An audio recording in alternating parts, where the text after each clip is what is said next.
Hello everyone, welcome to my channel. I am here to help you today.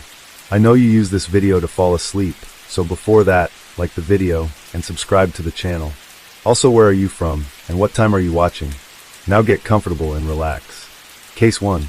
It was a hot Georgia morning, on the 9th of May when I started off going door to door as usual. I wasn't wearing my suit jacket, but even wearing suit pants and a tie was uncomfortable when it was this hot outside. I hoped someone would let me in. Usually I had to knock on at least 10 or 15 doors before some kind soul would allow me inside for a glass of iced tea. The neighborhood wasn't upper class by any means, but luckily it wasn't too bad as the church forbade us from entering certain areas with a certain crime rate. Apparently some people are beyond saving in their most holy opinion. I was only about 6 doors in when I came to the house. There was a rusty older model Chevy truck in the driveway. The yard was not in great shape. A few worn-out and sun-bleached children's toys were scattered around in the yard, and the grass hadn't been cut in some time. In the eyes of the church, that was not a great sign they loved Jesus. However, I was feeling daring and quite overheated, and some unseen force was pulling me in, which compelled me even more to knock. I thought perhaps it was the call of Almighty God. And besides, all these houses were quite far apart. So I knocked. An older woman swiftly answered the door, much older. The longer I looked at her face, the older she appeared. She greeted me warmly, like any old grandmother would treat her grandchild. Yet it struck me odd how quickly she answered the door, given her state. She looked about 4 feet tall because she was so hunched over and bent at every joint. It looked as if the past 95 years were slowly pulling her down into the earth. If this elderly woman didn't find God quickly, she might be condemned to hell for eternity. This was my moment, I thought. I would finally save someone's soul for the first time. My mission wouldn't be for naught. That was when the smell hit me, but it wasn't coming from the older woman though. She smelled of old rose perfume. It was coming from inside the house. That was when she invited me in. I could feel the air conditioning blowing out the door and onto my sweat-covered forehead. And besides, we weren't allowed to decline an invitation, and I knew I was trained for this. So I entered. She offered me a seat on the ragged-looking brown and orange plaid couch, which must have been from the 80s. Any potential smell of the couch was completely overshadowed by the smell inside the house, though. I could smell it even stronger now. It was somewhere between the scent of rotting pork, burnt hair, sauerkraut, and a diaper. Maybe this elderly woman was incontinent. I knew I shouldn't judge her for that, so I tried to ignore the smell. She hobbled over to the kitchen to fix me a glass of iced tea. I wanted to help, but I figured if she got to the front door that quickly, then she should be fine.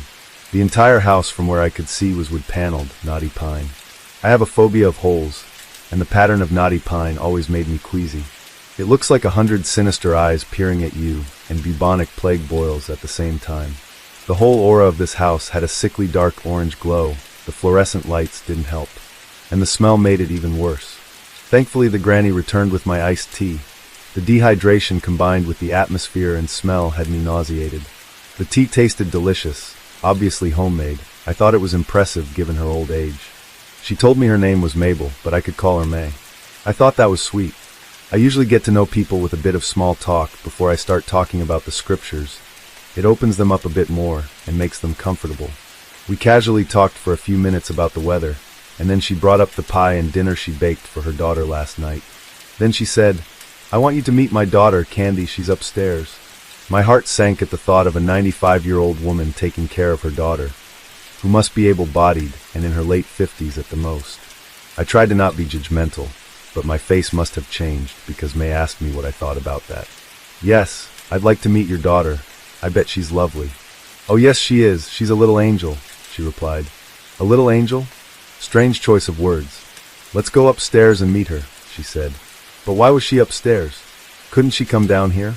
My thoughts were racing. I had so many questions, but I couldn't make any of them sound polite. I was trained for this, though. I could do this with a straight face, no matter what horror show I might possibly see. Maybe she's 600 pounds and can't make it out the door. Then if she is, she needs God in her life immediately. Full of determination to save this woman, I got up. "Of course, May, let's go up there so I can meet her." May lead the way, and as we got to the stairs, the ungodly smell hit me like a lead brick. I became frozen in my tracks. Fear surged through my body. I became confused for a second as to where I was and what I was doing. The orange glow and peering eyes of the wooden walls made me shudder. The Lord will get me through this, I told myself, and then I suddenly gained control of my movement. May was quick on the floor, but on these stairs she seemed to be taking her time to not fall.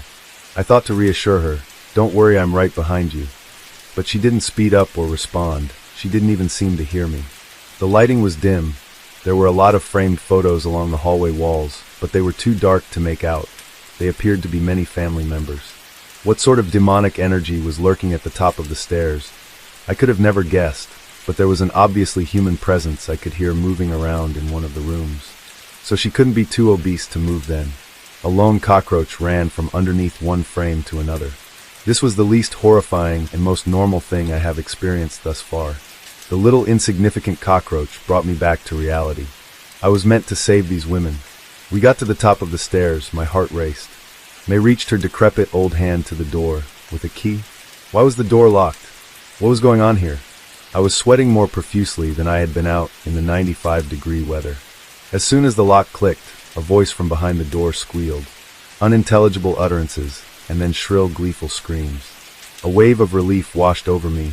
Her daughter was handicapped. It made so much sense. I knew I could deal with this. In full confidence, I straightened my posture ready to meet her daughter, Candy. But as May opened the door, the blood drained completely from my face. I almost felt my soul leave my body at what I saw. Standing at what appeared to be 6 foot even, was a woman of profound weight, wearing the largest diaper I've ever seen. Her tangled red hair was pulled tightly into 2 pigtails. This emphasized the bald spots on her head. She was so large she eclipsed the white fluorescent light beaming from the room. This sight, combined with the awful terrifying stench, must have twisted my face into a grimace, because I noticed May was scowling at me with a hatred I've never experienced before.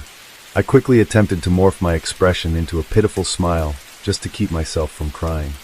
"I'll just leave y'all to it then," she said, and then quickly shuffled down the stairs. Completely taken aback, all of my knowledge of how to deal with these situations completely disappeared from memory. I was breathing through my mouth, but the air still tasted foul. The woman didn't take her beady eyes off me, and she looked hungry. Everything in me wanted to just run and never look back, but that was when she pulled me in the room with a strength to rival a man's. She slammed the door behind her. I quickly sat down on a bean-bag chair, hoping she wouldn't hurt me. I was so flustered I hardly noticed the room. It was decorated like a nursery. There was a changing table like for a baby, but very, very large. I thought for a second I was so dizzy my perception had been warped, but it wasn't. There was also a very large crib and a very large rocking horse. There were many other toys scattered around the room. She was standing over me, breathing, not saying a word, since she hadn't said a word since the door opened. I wondered if she even spoke English. She sat down on the floor across from me. In the flickering fluorescent light of the room, I got a much better look at her face. Her forehead protruded like a caveman's, and it was emphasized by the unhealthy fat deposits on it. Her face was pockmarked and covered in tiny red zits.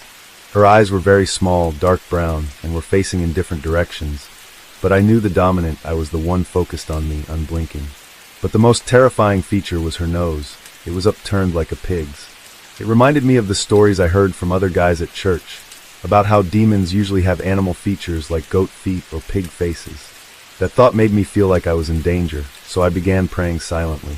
Her staring and my praying seemed to go on for what seemed like 3 hours, although my reality was completely warped by the sights and smells, so only God knows how long it actually was. In one swift movement she changed direction, grabbed some toys, and started playing with them like I wasn't even there. This disturbed me more than the staring. She babbled like an infant of about 2 or 3 years old, pointlessly slamming the toys into each other with the force of a grown woman. It seemed like she was just an adult pretending to play, like a caricature of a child. I had no idea she could see out of both eyes. The lazy eye that was facing me must have noticed I was looking at her. She turned her fat zit-covered neck towards me and excitedly screamed, "Daddy! Daddy! Daddy, Daddy! Yeah, you my daddy now, okay?" I was never trained for this. I immediately jumped up and went for the door, but it was locked from the outside.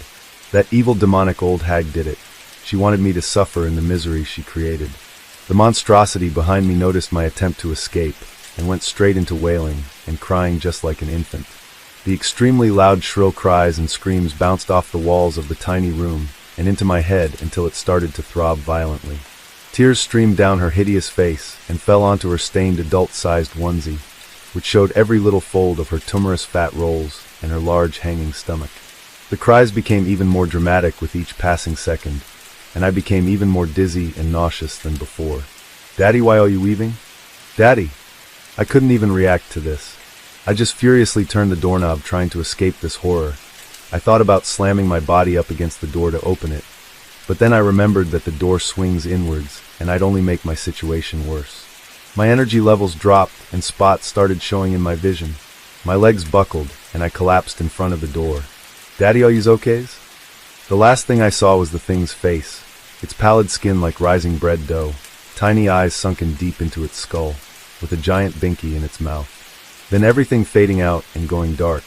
When I came to, everything was dark, the lights were out, but I was still in the room. I must have been drugged by that old woman because I was delirious. My head hurt worse than it ever had in my life. I felt like I had slept for 24 hours. The first few breaths I took were pleasant thanks to the air conditioning blowing on my face, until the smell hit me again. The most grim scent. It had changed now and had more of a body odor smell and rotting cheese in the mix. The body odor. I was so delirious I didn't even notice that thing was laying next to me. The room was cold, but I could feel the malodorous heat radiating off of it. It sounded even more non-human than when it was awake, gurgling snores and wheezing which I thought demons must sound like when they're asleep. It seemed to be sleeping so hard I could easily make my escape now, if the door wasn't still locked. There had to be a way out. Maybe there was a toy I could use to pry the door open. I had barely even begun to move when I felt the bars. I was inside the thing's crib. I didn't even know how this thing worked. There was no way I could get out without waking it up. There was one tiny window with bars on it, so I decided to wait until sunrise so I could see how to get out of this. I woke up around 10 a.m., as the drugs must not have worn off yet. I lost my chance. The thing was already up and playing with its toys in the dim morning light. "Good morning, Daddy. You slept so long." I couldn't respond. The stark reality made me want to roll over in the fetal position and go back to sleep. But she wanted something from me and was already on her way over to me. "Pete, please, I just want to go home." I sheepishly said, hoping she would feel some sort of sympathy and convince the old hag to let me go. "We haven't prayed yet, Daddy." I thought she meant prayer, so this was a good chance to get a word in, hoping it would exorcise the demon living in this woman. "Yes, we can pray." I clasped my hands and thought she would do the same, but instead she bounded towards the box of toys, shaking the entire house with each step. Why, Daddy's gonna PWAY with me." Her giant sagging diaper made a disgusting sound as she jumped up and down like a toddler. I gagged and puked in my mouth. I impulsively swallowed it, but I regretted immediately when I noticed I had puked in my sleep at some point. It was hard to notice when the room, and that thing smelled worse than puke. "I have to get out of here. Daddy, my diaper needs changes, please." Horrified, my brain short-circuited at the thought. "Change it," an old voice shouted from the other side of the door. "What?" I screamed at the top of my lungs for the first time since I entered that cursed house. "Change your damn diaper." I wanted to strangle her. I got up and started beating on the door, screaming for her to let me out. "Change the diaper, and I'll let you out." Filled with rage, I wanted to just break the door down, but in my weakened state it was hard to even make a fist. I thought about killing them both, stabbing them to death with my tiny pocket knife. Then I remembered my mission. I was here because God told me to be. This was just a test. A shit test from God, with literal shit. If I could get through this without committing a mortal sin, then I would truly be a saint. "Okay, I'll change the diaper." Without saying anything, the thing, fully comprehending what I had just said, jumped up on the changing table and laid down and put its legs up. The voice on the other side of the door told me to look in the cupboards under the table. In it were the largest diapers I've ever seen, powder, diaper cream, and an absurd amount of wipes. "Get to it," the voice said. "First, you slide the key under the door." I tried to negotiate. "Hell no, then you'll just leave. Change the diaper first." I had no choice. I tried to disassociate. The sight was nightmarish, and the smell even more so. I won't get into the details. "FNKU Daddy, IWV. All of my pride had vanished. I had succumbed to unimaginable psychological torture, instead of just beating them both to death and hand delivering them to hell. "Now let me out," I screamed. "Daddy, please don't weave." I had to get out. Against all odds, I heard the lock click. I was free. I slammed the door wide open, only to see the old woman gone. She must have slipped into one of the other rooms at the top of the stairs, so I wouldn't murder her with complete justification. Quite smart on her part, because I would have loved to. Daddy NOO. Daddy stay here with me. The thing screamed in that disturbing childlike voice. I ran down the stairs so fast I thought I was going to fly. I barreled through the living room and out the front door, leaving it wide open in my wake. I ran all the way home and felt like my heart was going to explode. I took a 2-hour-long shower, then went to bed and slept for about 18 hours. I never told the cops or anyone what happened because I was so afraid that people would find out what I had to do to escape, and I felt like a fool for falling for it in the first place. If anyone asked about that house, I said they don't let anyone in, or they just don't answer the door.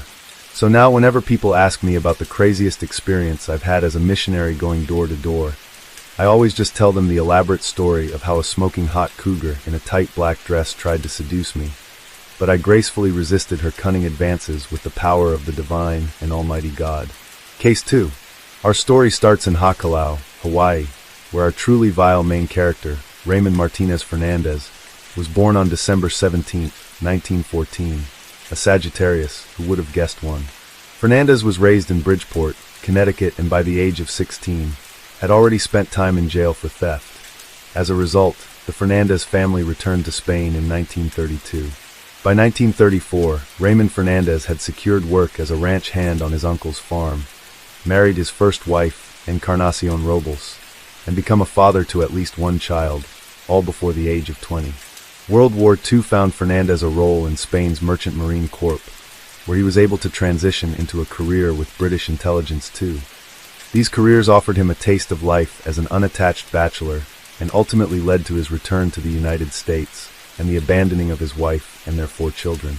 His journey to return to the United States began with finding a charter on a ship that was heading to Mobile, Alabama.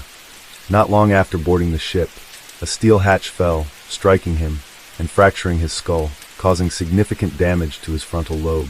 Like many prolific serial killers, see examples such as Ed Gein, childhood abuse, Richard Ramirez, crushed by a dresser at 2 and knocked out by a swing at 5, Albert Fish, fell from a cherry tree, etc. 3. This head injury could very well be the reason for Fernandez's sexual and moral deviancy. After a year-long recovery period in the ship's infirmary, he managed to steal a fair amount of clothing from the ship's marked storeroom, and was arrested when he attempted to pass through customs, which resulted in a sentence at the federal penitentiary in Tallahassee, Florida. His cellmate, an inmate of Haitian descent, introduced him to the spiritual practices of voodoo, through which Fernandez's confidence blossomed, and he believed himself to be irresistible, and able to seduce any woman. He set his sights upon point 5. Armed with his newfound beliefs, he took to trolling the personal ads for single older women, where he met his murderous counterpart, Martha Beck, and began his dark journey to infamy. Martha Jewel Beck, born Martha Jewel Seabrook, came into the world on May 6, 1919 in Milton, Florida. Why is it always you? Her weight quickly became a topic of discussion. From her classmates to her overbearing and demeaning mother, she was constantly berated for her appearance starting at an early age. Due to a glandular disorder, she developed much faster than the average child and was reported to have the body and sexual drive of a grown woman. Martha Jewel Beck, born Martha Jewel Seabrook, came into the world on May 6, 1919 in Milton, Florida. Why is it always you? Her weight quickly became a topic of discussion. From her classmates to her overbearing and demeaning mother, she was constantly berated for her appearance starting at an early age. Due to a glandular disorder, she developed much faster than the average child and was reported to have the body and sexual drive of a grown woman. 6. Unfortunately, by age 10, she had been sexually assaulted by her brother, and when she informed her mother, she was beaten and blamed for the assault. Her mother continued to cause strife in Martha's life by running off any boys that ever showed interest in Martha with insults and threats. As she aged, Martha continued to withdraw into herself, preferring solitude to the company of others while her weight continued to have adverse effects on her life. After attending nursing school and graduating first in her class, she was unable to find employment due to her physical appearance, which led to her being forced to accept a job as an undertaker's assistant, where she helped to prepare female bodies for burial. Pretty convenient prerequisite for a future serial killer, I'd say. In her desperation to begin life anew, Martha found herself in California working as an army nurse. She spent her nights in bars, occasionally picking up soldiers and taking them home, as one does. These behaviors ultimately led to her first pregnancy, and upon informing the father of her condition, he attempted to end his own life. Distraught and ashamed, Martha fled back to Milton, where she gave birth to her daughter, Willa Dean, in 1944. In an attempt to explain her out-of-wedlock pregnancy to the town residents, she fabricated the story that she had gotten married to a Navy soldier who was away on deployment and managed to have a telegram sent to herself informing her that he had perished in the line of duty. The town mourned her loss, and the story made headlines in the local paper. Not long after the birth of Willa Dean, Martha met Pensacola bus driver Alfred Beck and found herself pregnant, married with a newborn son whom she named Alfred, and then divorced, all within a 6-month time frame. This ushered in a deep depression where she coped by throwing herself headfirst into her nursing work, which eventually granted her a promotion to nurse superintendent at a Pensacola hospital. But she still found herself lacking the relationships that she so craved. A practical joke pulled by a co-worker led to her receiving an ad for Mother Dineen's Family Club for Lonely Hearts. But in a shocking act of defiance, she listed an ad for herself and took the first steps on her path to the end. In the dark days before dating apps such as Tinder, Bumble, and FarMercenly.com, our grandparents used to publicize their loneliness by taking out Lonely Hearts ads in the hopes of finding their perfect match. Unfortunately for some, these ads ultimately led to an untimely demise. In the winter of 1947, Martha would receive her first and only reply to her ad in Mother Dineen's. Raymond Fernandez had come across the listing and reached out, painting himself as a successful businessman in trading. His letters detailed his loneliness and desire to share his life with another, wooing Martha with his way with words and seemingly similar search for love. Weeks of being pen pals led to one failed visit in Florida, which led to a vintage. He broke up with me through a text letter, which then led to a very reluctant invitation from Raymond inviting Martha and the children to visit him in New York. On January 25, 1948, Martha Beck dropped her kids off at the Salvation Army of New York after deciding that the best and only way to keep her new man would be to abandon her offspring. It wasn't until 1951, when she found herself in Sing Sing Prison, a mere 3 years after releasing them from her care, that she would reach out to her children via letter. It is unknown how their relationship progressed, but it's obvious that she won the Mother of the Year award. After finding themselves childless and fancy-free, Raymond told Martha everything about the dozens of women he had robbed through Lonely Hearts ads. As she had already committed her heart to him, she felt that it was her duty to assist him in his endeavors. Over the next 3 years, Raymond would go on to marry dozens of women across several states in the hopes of gaining access to their money and assets. Martha would pose as his sister or sister-in-law, depending on the situation, to ensure the victims felt comfortable with their new love interest. Unfortunately for Martha, Raymond showed no signs of wishing to commit himself to her, and she sat idly by while the object of her affections would sleep with and swindle countless other women. As the saying goes, hell hath no fury like a woman scorned. Murder was not a part of the Lonely Hearts scam until 1949, when, in a fit of jealousy, Martha murdered 66-year-old Janet Fay. Miss Fay was the couple's latest victim and had come to live with Fernandez in his Long Island apartment, and upon finding the couple in bed together, Beck fatally injured Janet by taking a ball-peen hammer to her skull. Realizing that Miss Fay had not been killed by Martha's attack, Fernandez ended her life via strangulation. They later buried her body in the basement of the Queens, New York home of Fernandez's sister. This would be the only crime that the couple was tried and convicted for. Following the Fay murder, Martha and Raymond made their way to Byron Center Road, a suburb of Grand Rapids, Michigan. There they met Mrs. Delphine Downing, 41, and her 2-year-old daughter Rhinell. Mrs. Downing was recently widowed and more than happy to host the couple during their stay in town. On the night of February 28th, Downing became agitated upon seeing Fernandez without his hairpiece, and Martha was able to convince her to ingest sleeping pills as a means to calm down. Rhinell, perhaps sensing that something was wrong with her mother, began to cry. Beck, enraged by the sounds of a crying child, strangled Rhinell until she was unconscious, and after an argument with Raymond, they decided that to avoid Delphine reporting her daughter's abuse to the authorities, the only way out was to shoot her while she was unconscious. After murdering her mother, Beck ultimately ended up drowning Rhinell. The couple was arrested by the police after Delphine Downing and her daughter were reported missing. Some of the earliest victims of Raymond Fernandez are Jane Thompson and Myrtle Young. In 1947, Fernandez married Miss Thompson and brought her to La Linea, Spain, where his first wife, Encarnacion Robles, was living with his children.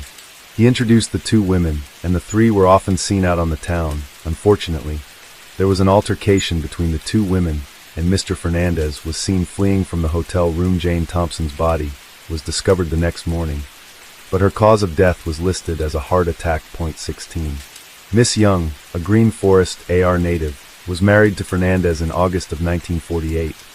Beck and Fernandez stole a total of $4,000 from her before sending her back to Arkansas, where she died of a brain hemorrhage after an overdose of sleeping pills administered by Beck. There are anywhere from 17 to 20 women suspected to have been targeted by Martha and Raymond, but no one has ever been able to confirm their connections to these cases. Although they had been arrested for both the murders of Janet Faye and the Downing family, they were only being charged for Miss Faye's death, as the state of New York had the death penalty, whereas Michigan did not. After a whirlwind jury trial, they were sentenced to death by electric chair. On March 8, 1951, in Ossining, New York, Fernandez and Beck breathed their last breaths. Martha Beck was 31 at the time of her execution. Raymond Fernandez was 36. Martha Beck's last words were a statement of undying love, wherein she proclaimed her passion for her partner. My story was a love story, and only those that have been in love as I have know what I mean. I am not unfeeling, stupid, or moronic. I am a woman who had a great love, and always will have it.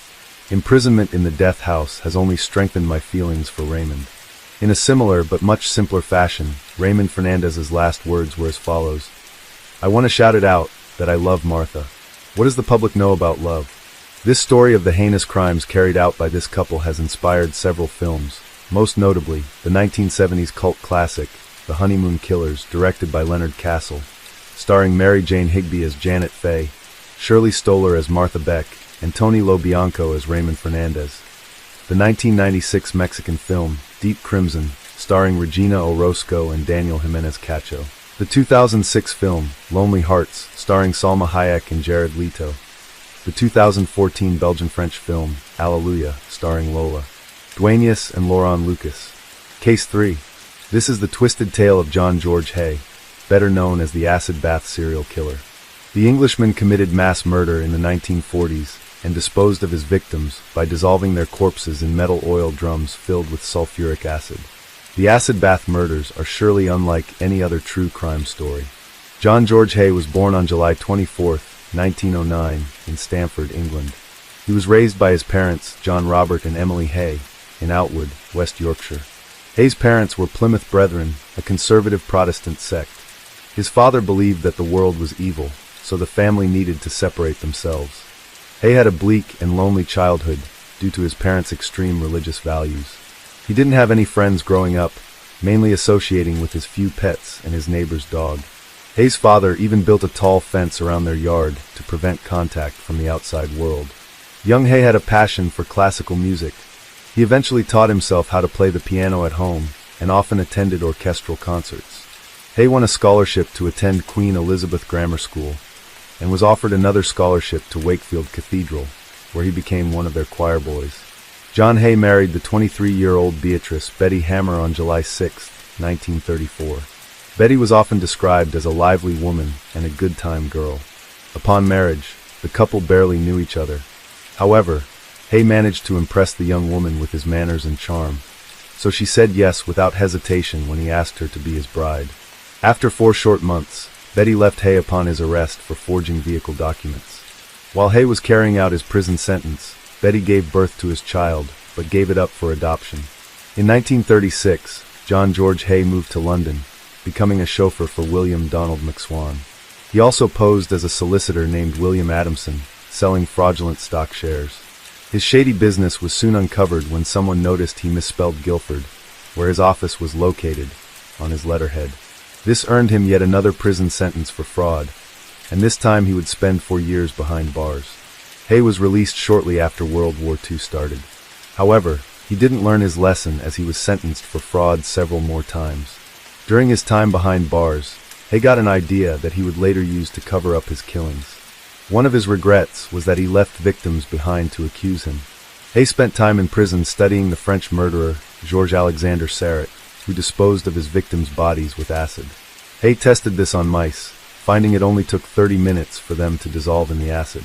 While Hay worked as an accountant at an engineering firm, he ran into William McSwan, his former employer and old friend, in a Kensington pub. While the two were catching up, McSwan introduced Hay to his parents, Donald and Amy. McSwan bragged about working for his parents as a landlord for their properties in London, causing Hay to be jealous of his lifestyle. On September 6, 1944, McSwan disappeared. Hay lured him into a basement on Gloucester Road with plans to kill his first victim. Once in the basement, Hay bashed him over the head with a lead pipe, then threw McSwan's body in a metal drum filled with concentrated sulfuric acid. Hay returned 2 days later, finding that the body was mostly dissolved. He then poured the remains down a manhole. Hay told McSwan's parents that their son was hiding in Scotland to avoid the draft as a cover-up. He then took their son's place, living with them and collecting rent at their properties. However, they became worried about their son, who had not returned once the war was over. Hay would take his next victims, Donald and Amy McSwan, on July 2, 1945. He lured them to Gloucester Road by telling them that their son had returned for a surprise visit. Hay proceeded to strike the couple in the head and threw the bodies in sulfuric acid as well. Posing as their son, Hay stole their pensions checks and sold their properties for £8,000, using the money to move to the Onslow Court Hotel in South Kensington. Having a gambling problem, the acid bath murderer ran out of his stolen funds by 1947. This gave him the urge to find his next victims to kill and rob. Hay would soon meet Dr. Archibald Henderson and his wife, Rose Henderson. Hay pretended to be interested in a house they were selling. Taking a liking to Hay, Rose invited him to play piano at their housewarming party. While at their flat, the serial killer stole Dr. Henderson's revolver. The murderer decided to relocate his operations, moving his metal drums to a small workshop he rented on Leopold Road in West Sussex. On February 12, 1948, he drove Henderson to his workshop, telling him that he wanted to show him an invention. When they entered Hay's workshop, he shot Dr. Henderson in the head without hesitation. After he called Mrs. Henderson, telling her she needed to come because her husband had fallen ill. He shot her in the head with the revolver as well. After Hay covered up the murder using his typical method, he forged their signatures on a letter that allowed him to sell their possessions for £8,000. He sold everything but their dog and their car, keeping them for himself. After Hay's 5 successful killings, he decided to rent a larger warehouse on Leopold Road. In this warehouse, he would murder his final victim. 69-year-old Olive Durand Deacon would capture Hay's attention. She was the widow of a wealthy solicitor, John Durand Deacon, and Hay's neighbor at the Onslow Court Hotel. At the time, Hay was posing as an engineer, so Mrs. Durand Deacon told him about an idea for artificial fingernails. He saw this as a perfect opportunity and invited her to his warehouse. Once inside, the acid bath murderer shot Olive Durand Deacon in the back of the neck with Dr. Henderson's stolen revolver. He then stripped her of her valuables, including her Persian fur coat, and submerged her body in sulfuric acid.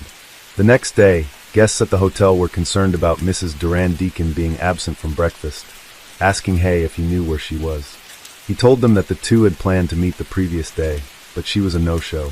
When Mrs. Durand Deacon was still missing the following day, it became apparent that something was wrong. To keep the guests from becoming suspicious of him, Hay asked Mrs. Lane, a concerned guest from the previous day, if she had heard anything about the missing woman. Mrs. Lane said that she hadn't heard anything and planned to go to the Chelsea police station later. Hay offered to join her and drove Mrs. Lane to the police station to file a missing person report. When they arrived at the station, Sergeant Lambourne was apprehensive about Hay. The following morning, the sergeant contacted the Scotland Yard Record Office and discovered Hay's record. That same morning, Hay went to his warehouse to empty Mrs. Durand Deacon's liquefied body, making the misstep of pouring it on the ground outside.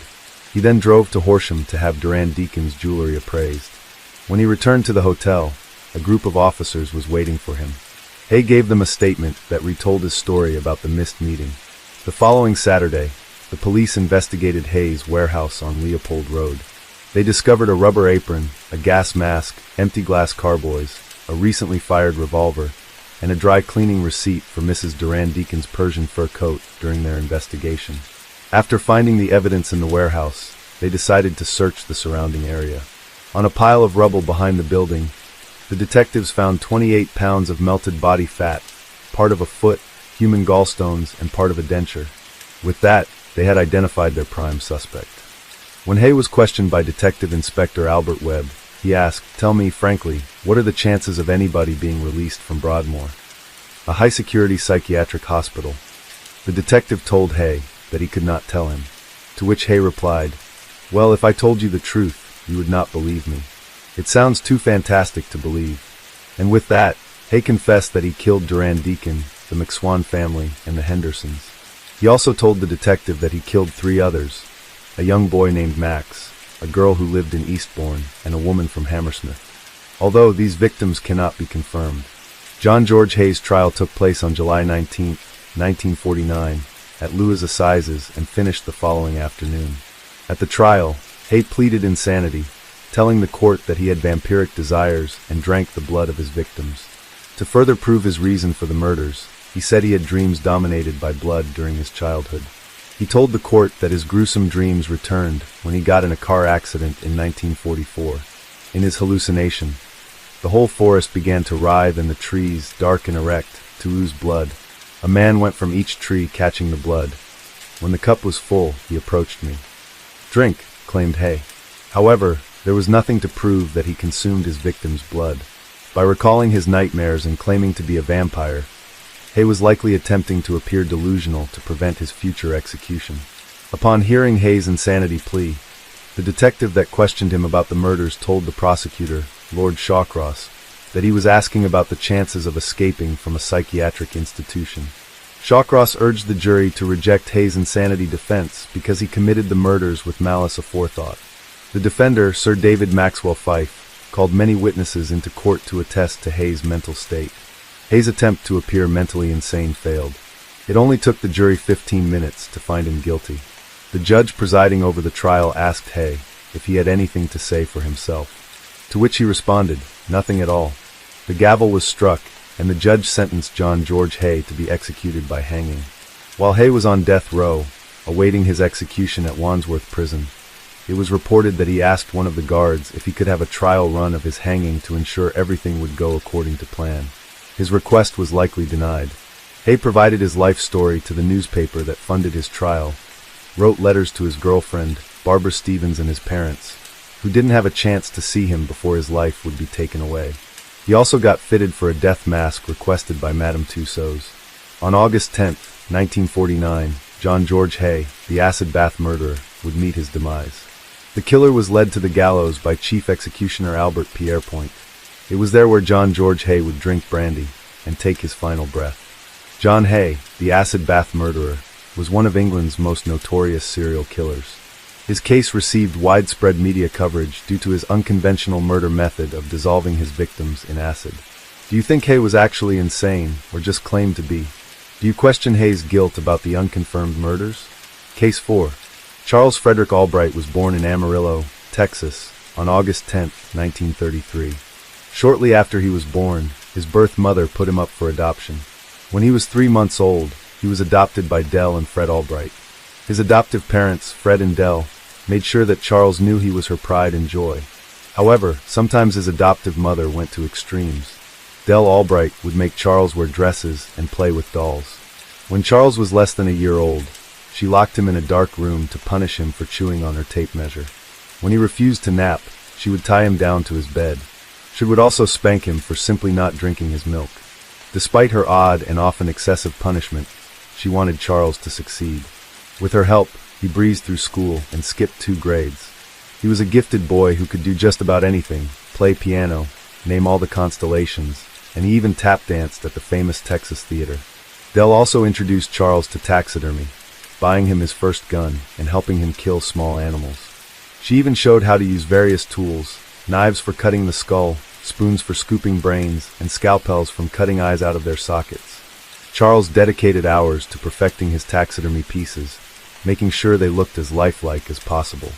Once it was time to put the finishing touch on his work, the eyes, Charles would go to his local taxidermy shop to pick out the perfect pair.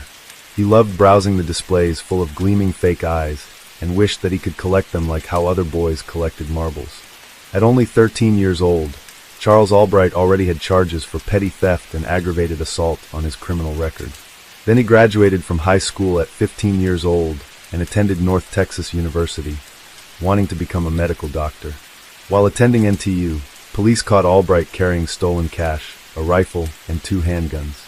This crime landed him in jail for a year, causing him to drop out of college. After being released from jail, Charles Albright enrolled at Arkansas State Teachers College, majoring in pre-med studies. However, after he was found with stolen items, the college expelled him. Albright believed he still deserved his degree despite his expulsion, so he falsified one. He created his fictitious bachelor's and master's degrees using stolen documents and forged signatures. Charles Albright married and had a daughter with his college girlfriend. However, he was caught for his falsified degree while teaching at a high school and was placed on probation. He and his wife separated in 1965 and divorced in 1974. He then received a 2-year prison sentence when he was caught stealing hundreds of dollars worth of goods from a hardware store. But he was released after serving only 6 months of his sentence. After his release, he befriended some of his neighbors and was eventually asked to babysit their children. In 1981, Albright sexually molested the 14-year-old daughter of one of his neighbors. He pled guilty and received probation for this crime, but later claimed he was innocent and only pled guilty to avoid a hassle. In 1985, Albright fell in love with a woman named Dixie Austin. She was a shy widow that Albright met while traveling to Arkansas. His relationship with Dixie was one of the most romantic times of his life, taking her on classy dinner dates and charming her with stories about art and nature. Albright eventually invited his girlfriend to live with him. Soon, she supported him financially and paid all of his bills. Albright delivered newspapers in the early morning. Apparently, this was a cover-up to visit prostitutes without arousing Dixie's suspicion. This is when Charles Frederick Albright murdered 3 Dallas prostitutes and transformed from an average guy into the Dallas slasher. The eyeball killer's first victim was a 33-year-old prostitute named Mary Lou Pratt. She was found dead in the DeSoto city limits, just outside South Dallas, Texas. The 156-pound woman was found stripped of everything except her t-shirt and bra, which were pulled up over her breasts. Her eyes were shut, and she had severe chest and facial bruises. It can be concluded that the murderer beat her before he killed Pratt. One of the local residents from the neighborhood where the incident occurred was so mortified by what he saw that he brought a flowered bed sheet from his house to cover the corpse.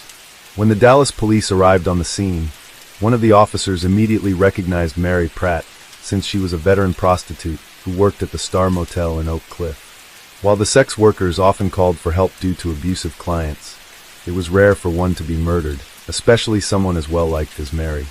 Mary Pratt's file was handed over to one of Dallas's most talented investigators, John Westphalen.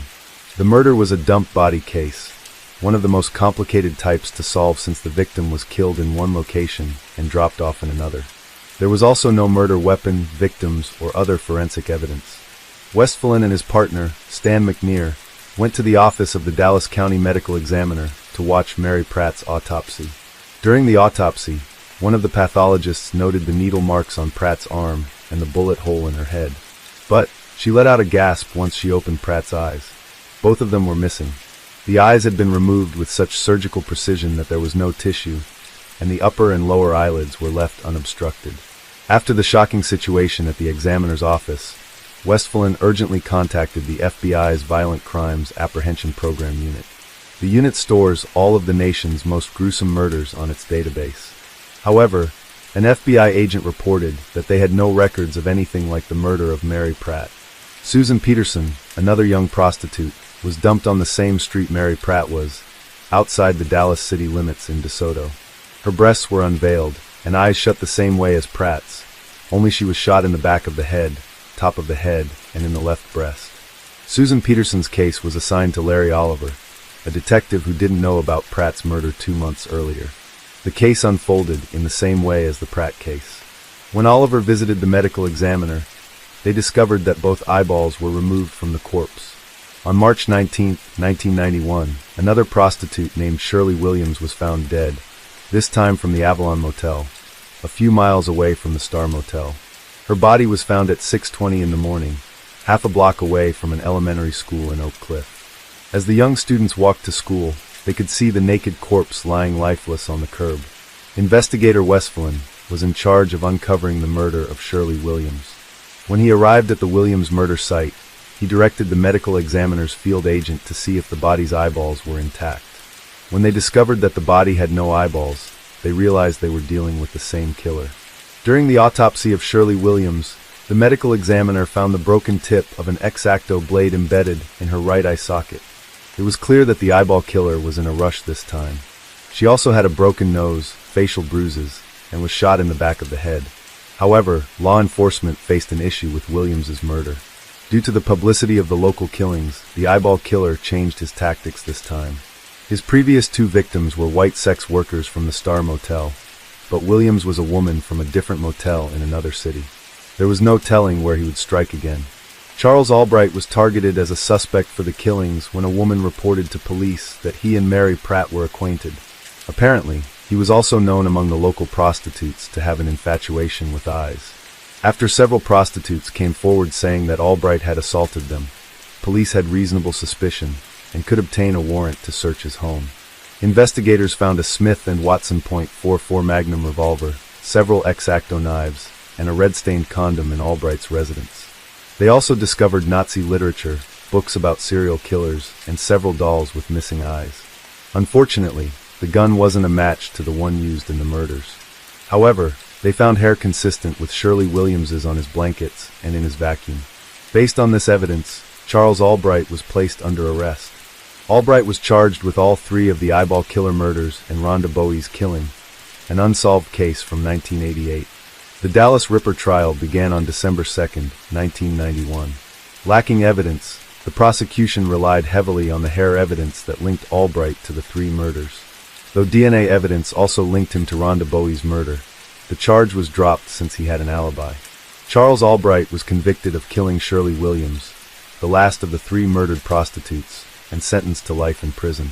His defense attempted to appeal the charge due to a lack of evidence, but it was overruled.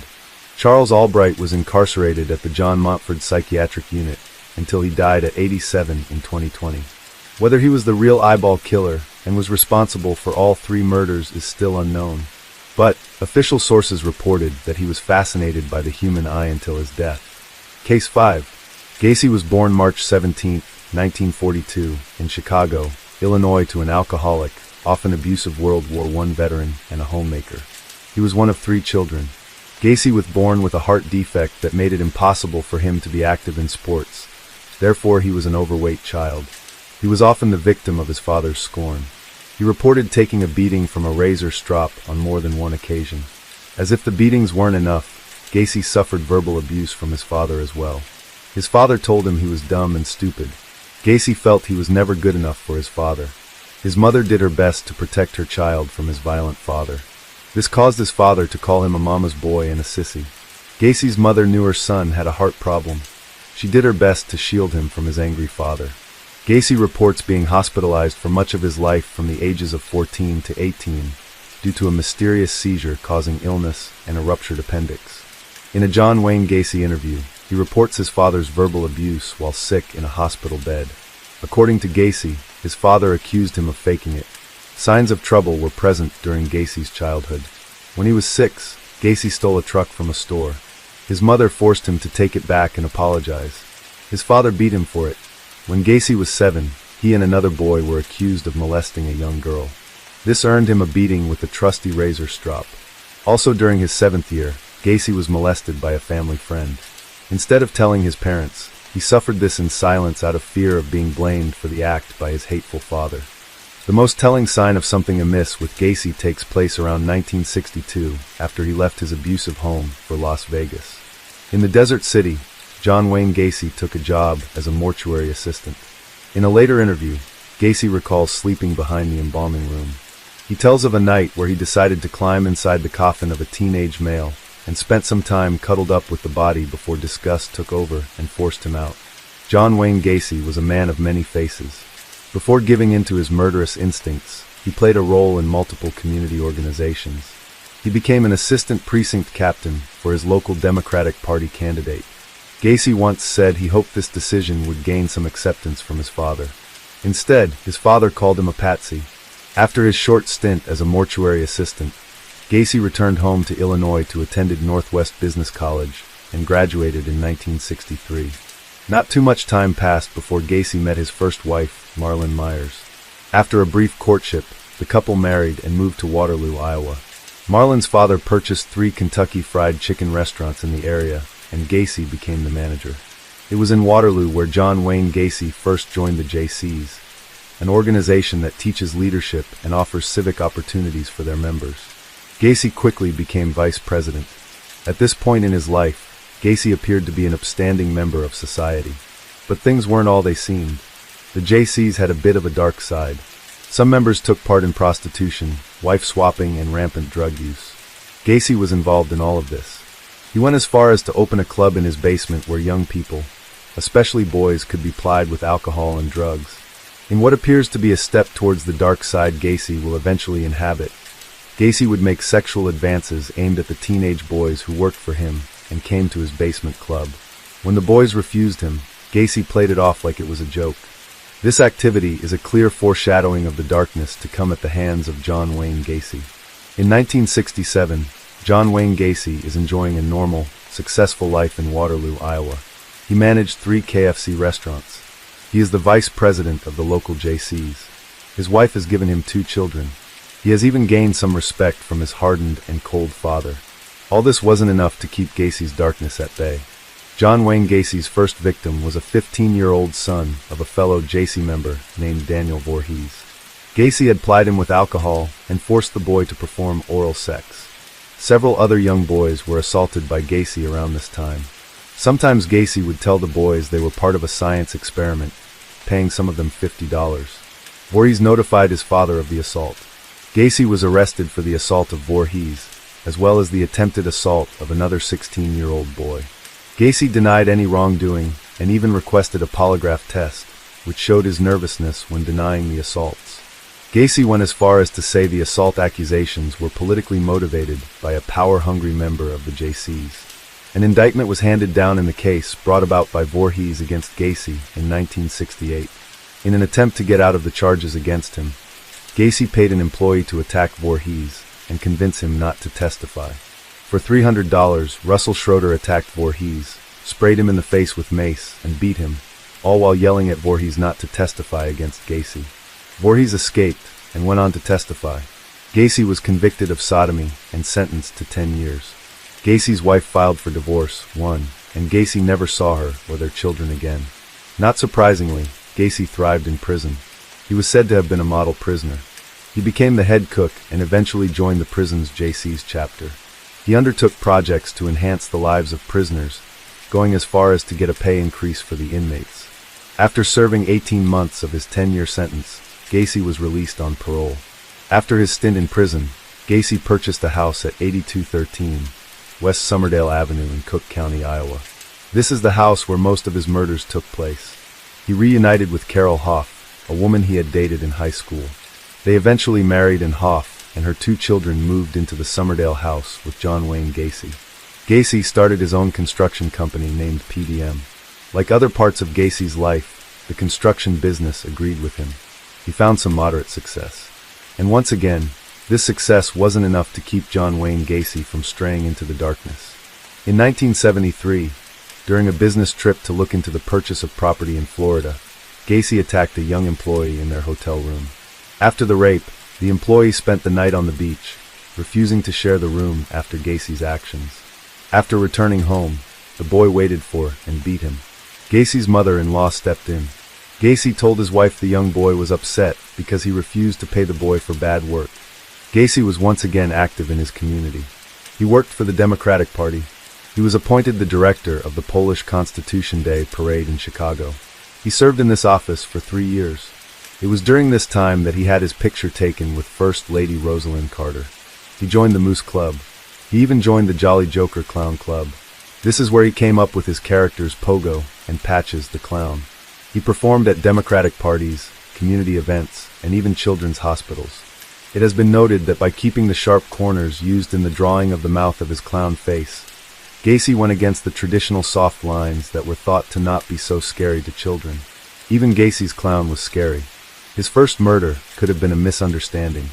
In 1972, Gacy picked up 16-year-old Timothy Jack McCoy from the local Greyhound terminal. He took him sightseeing around the city, and offered to let him spend the night with promises to take him to the bus terminal in the morning. Gacy woke up to find McCoy standing with a knife raised above his head. Gacy tackled McCoy, eventually killing him. Gacy buried McCoy in his crawl space, under a layer of concrete. After killing the boy, Gacy said he walked into the kitchen to find breakfast laid out and an uncut slab of bacon. Chances are, the boy was merely coming to wake Gacy for breakfast while accidentally holding the knife in what Gacy perceived to be a threatening manner. In an interview after his arrest, Gacy is quoted as saying he enjoyed a mind-numbing orgasm during the killing. The experience opened the door for more killings, Gacy always seeking that initial thrill.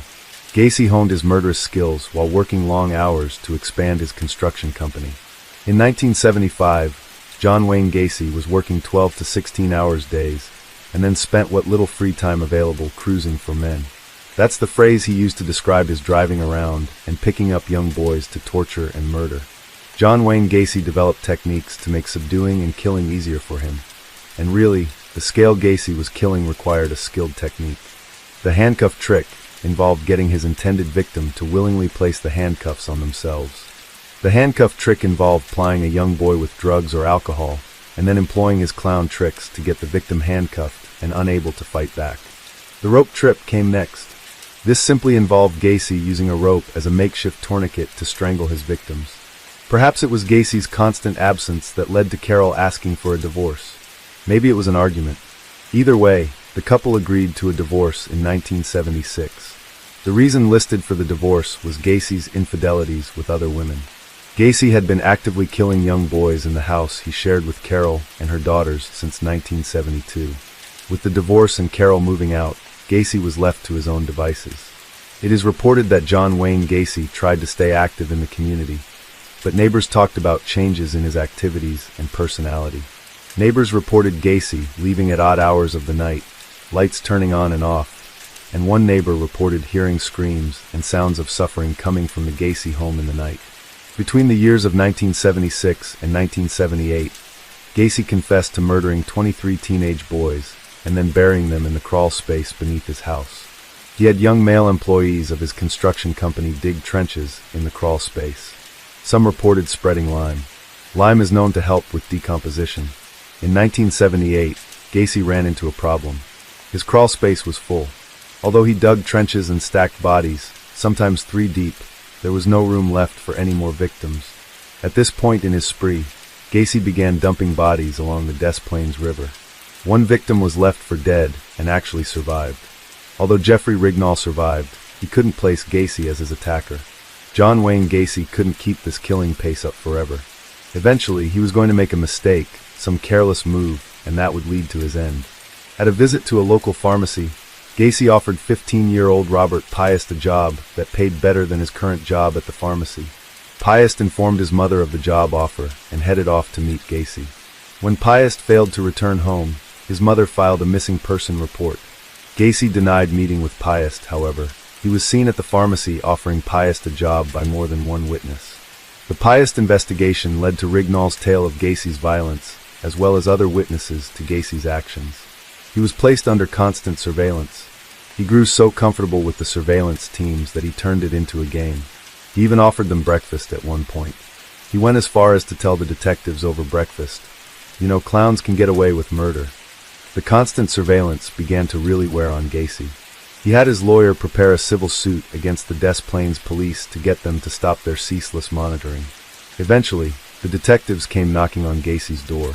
During the first search, nothing of note was found. During the second search, a detective noticed a smell coming from air ducts that could have been the smell of rotting corpses. The only thing that could explain this discrepancy was that the air was cooler during the first visit. Once the air had time to warm up, the smell was very much present. On the morning of December 22, 1978, Gacy, tired of the constant surveillance and beginning to come apart at the ends, sat down with detectives to tell his tale.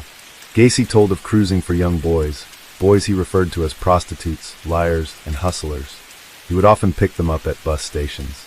Gacy would take them home to his 8213 West Summerdale home, where he would bound them with handcuffs and strangle them. With some victims, Gacy would partially drown them in the bathtub before reviving them to begin the torture all over again. Did you know we sell awesome limited edition apparel? Check out our huge selection of serial killer shirts here, or read on for more. He admitted to stacking bodies in his crawl space. Gacy went as far as to provide a hand-drawn sketch of the placement of the 23 bodies buried beneath his house. Detectives were already aware of this fact thanks to a search warrant. When detectives went to search Gacy's home, they found a flooded crawl space and a broken sump pump. After replacing the broken part, detectives simply waited for the water to drain. They were then met with soaking wet, purified flesh. The trial against John Wayne Gacy began on February 6, 1980. He was charged with the murder of 33 young men. Gacy's defense predictably entered a not guilty by reasons of insanity plea. He spent countless hours being interviewed and screened by psychiatrists. Psychiatrists working for the defense found Gacy to be suffering from paranoid schizophrenia. The prosecution claimed the premeditation of Gacy's crimes prove he was in his right mind at the time he committed his crimes. Both the defense and prosecution presented their cases for and against Gacy. On March 12, 1980, with the jury spending less than 2 hours in deliberation, they found Gacy guilty of 33 murders, sexual assault, and indecent liberties with a child. The jury spent a little more than 2 hours deciding the fate of John Wayne Gacy. The jury came back with 12 death sentences to be carried out June 2, 1980. During Gacy's 15-year incarceration on death row at Menard Correctional Center in Chester, Illinois, he kept busy by filing appeals and giving interviews. John Wayne Gacy filed appeals arguing that he did not agree with his lawyer entering a plea of insanity during the trial. He claimed he was merely an accomplice, and the police did not do enough to find the real killers. He appealed all the way to the Supreme Court of the United States to no avail. The death penalty stood. During a 5-part interview with Walter Jacobson with Channel 2 News, Gacy vehemently denies the killings. The video of this interview displays a man who is prone to rambling. He comes across as cagey. He very much wants the public to know his story, although this is a completely new story than the one he told detectives 13 years before during his confession. Gacy begins the interview with some classic examples of victim blaming. During his original confession, he referred to his victims as male prostitutes, hustlers, and liars. He builds on this during the Channel 2 interview 13 years later. Gacy said the media portrays the dead boys as altar boys, picked up from the street, and I swatted them like flies. This was Gacy's way of blaming the victims, saying if they weren't runaways, they wouldn't have been out there to be killed.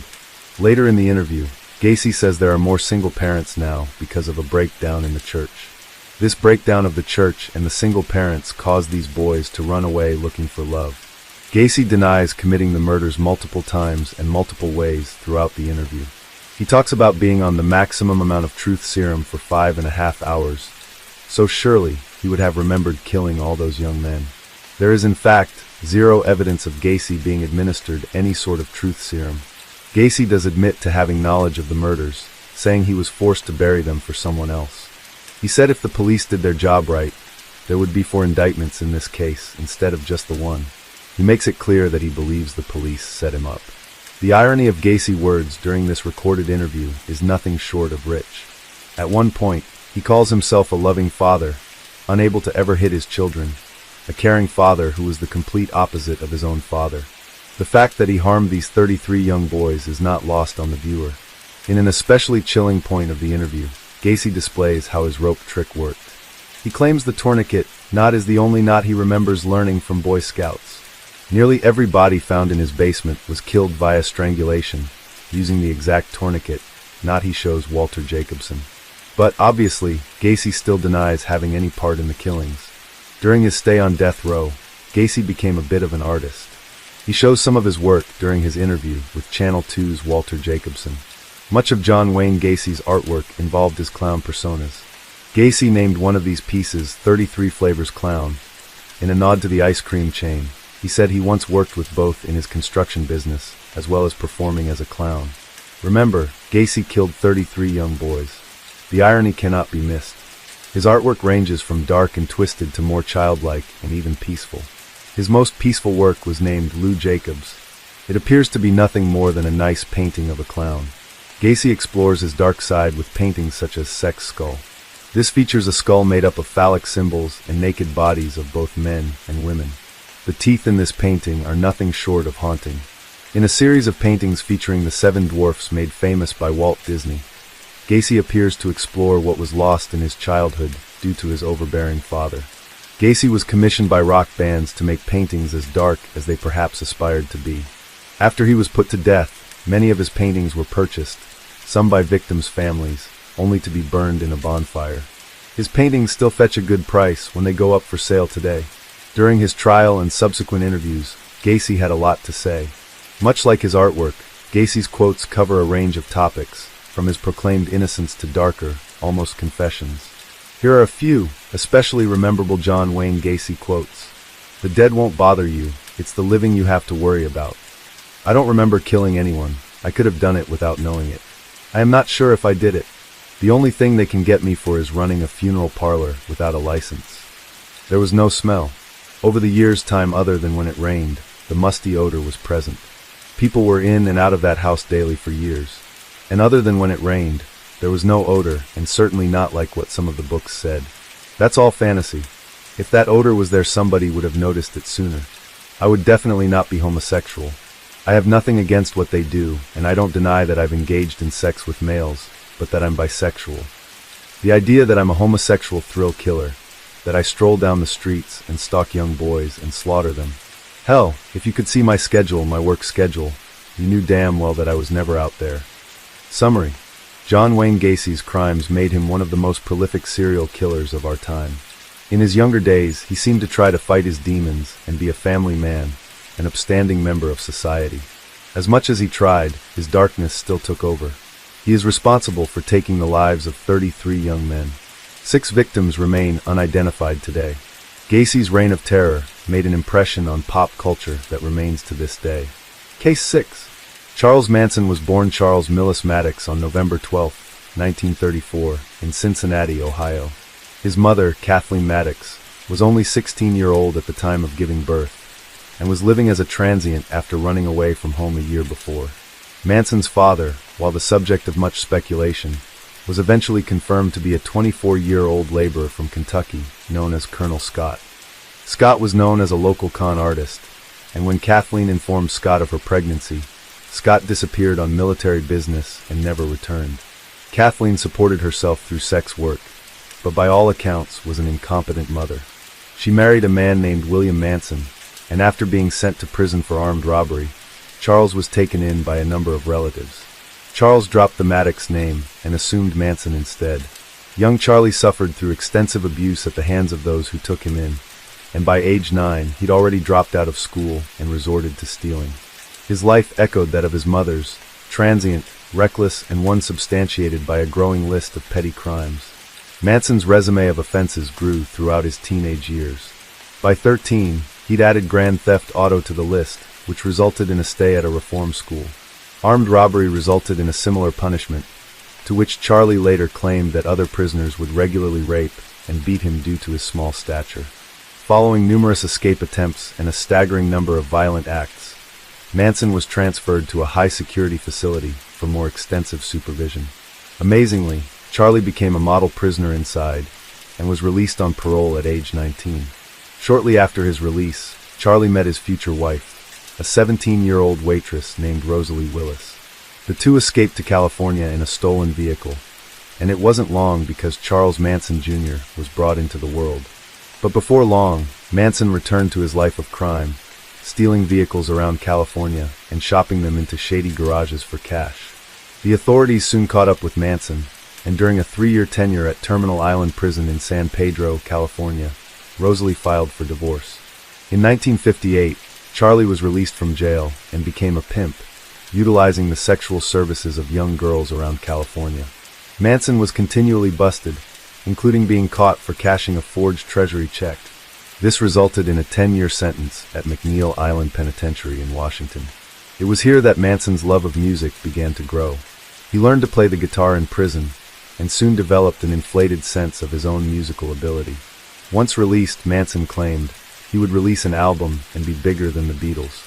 As later proven, Charlie harbored a deep obsession with the Beatles, and invented his own twisted take into their lyrics and song meanings. In June 1966, Manson was set up for early release from prison. Now, at 32 years old, he'd spent around half of his life in prison.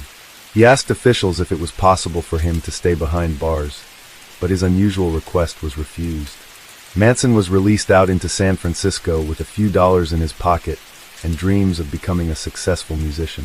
Armed with his guitar and a sack full of drugs, Charlie began to attract the attention of the more lost and downtrodden members of the California population.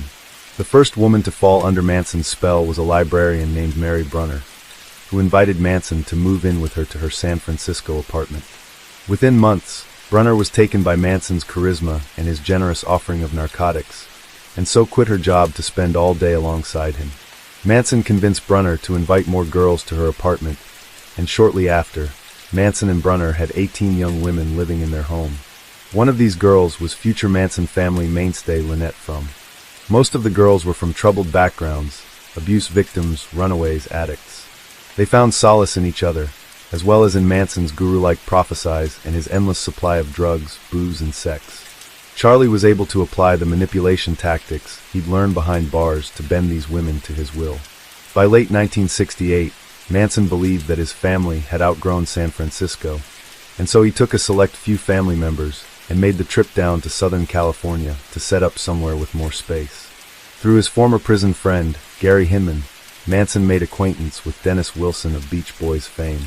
Wilson not only recorded one of Manson's songs, but Wilson was also mightily impressed with the sway Manson had over his harem of women. Through this relationship, Manson and his family members were invited to luxurious, celebrity-filled bashes in the Hollywood Hills. Wilson allowed the whole Manson family to stay at his Hollywood mansion, where Manson was given access to all the drugs, drink, and groupies he could ever want. But this relationship was short-lived, as Wilson's manager became concerned about Manson's influence. Manson and his women were ordered out of the mansion, and so the celebrity lifestyle the family had become accustomed to was brought to an end. Furthermore, Manson had met high-profile music producer Terry Melcher, son of actress Doris Day, through Wilson, and Manson believed it was his way into the music industry. However, Melcher immediately rejected Manson, leaving him devastated. Blacklisted from Hollywood and back to a life of crime, the Manson family moved to the abandoned Spahn Ranch near Fernando Valley, California. This would remain their cult compound for the rest of their free lives. Here, they continued their hedonistic pursuits, stealing valuables by day and getting high by night. Manson had recruited a number of loyal followers, including some male members to his family. His followers included Susan Atkins, Leslie Van Houten, Charles Tex Watson, Patricia Krenwinkel, and Linda Kasabian. Manson's delusions also began to grow. Each night, he would sit around a campfire reciting Bible passages to his followers. Stranger yet, he would preach his interpretations of Beatles' song lyrics, believing that all their songs had hidden meanings, some of which were directed at the Manson family themselves. The one song Manson was particularly obsessed with was Helter Skelter, off the newly released White Album. Charles Manson's interpretation of the lyrics was that it foretold an upcoming race war between blacks and whites. Manson believed black people would win this war, and then would elect Manson as god of their new world. Manson waited for this upcoming war to rear its head, believing it would come in the summer of 1969, but nothing happened. Therefore, he decided he would take matters into his own hands and kickstart this revolution himself. He'd do this, he decided, by murdering high-profile individuals and blaming it on the Black Panther political party. In the process of these senseless killings, Manson also realized he could simultaneously exact vengeance on a few people who had wronged him in the past. The first of these unfortunate people was Gary Hinman, the same man who'd connected Manson with music producer Terry Melcher. Manson had heard that Hinman had recently acquired a windfall, and Manson wanted to steal it. Therefore, he ordered his followers to invade Hinman's home and demand the money.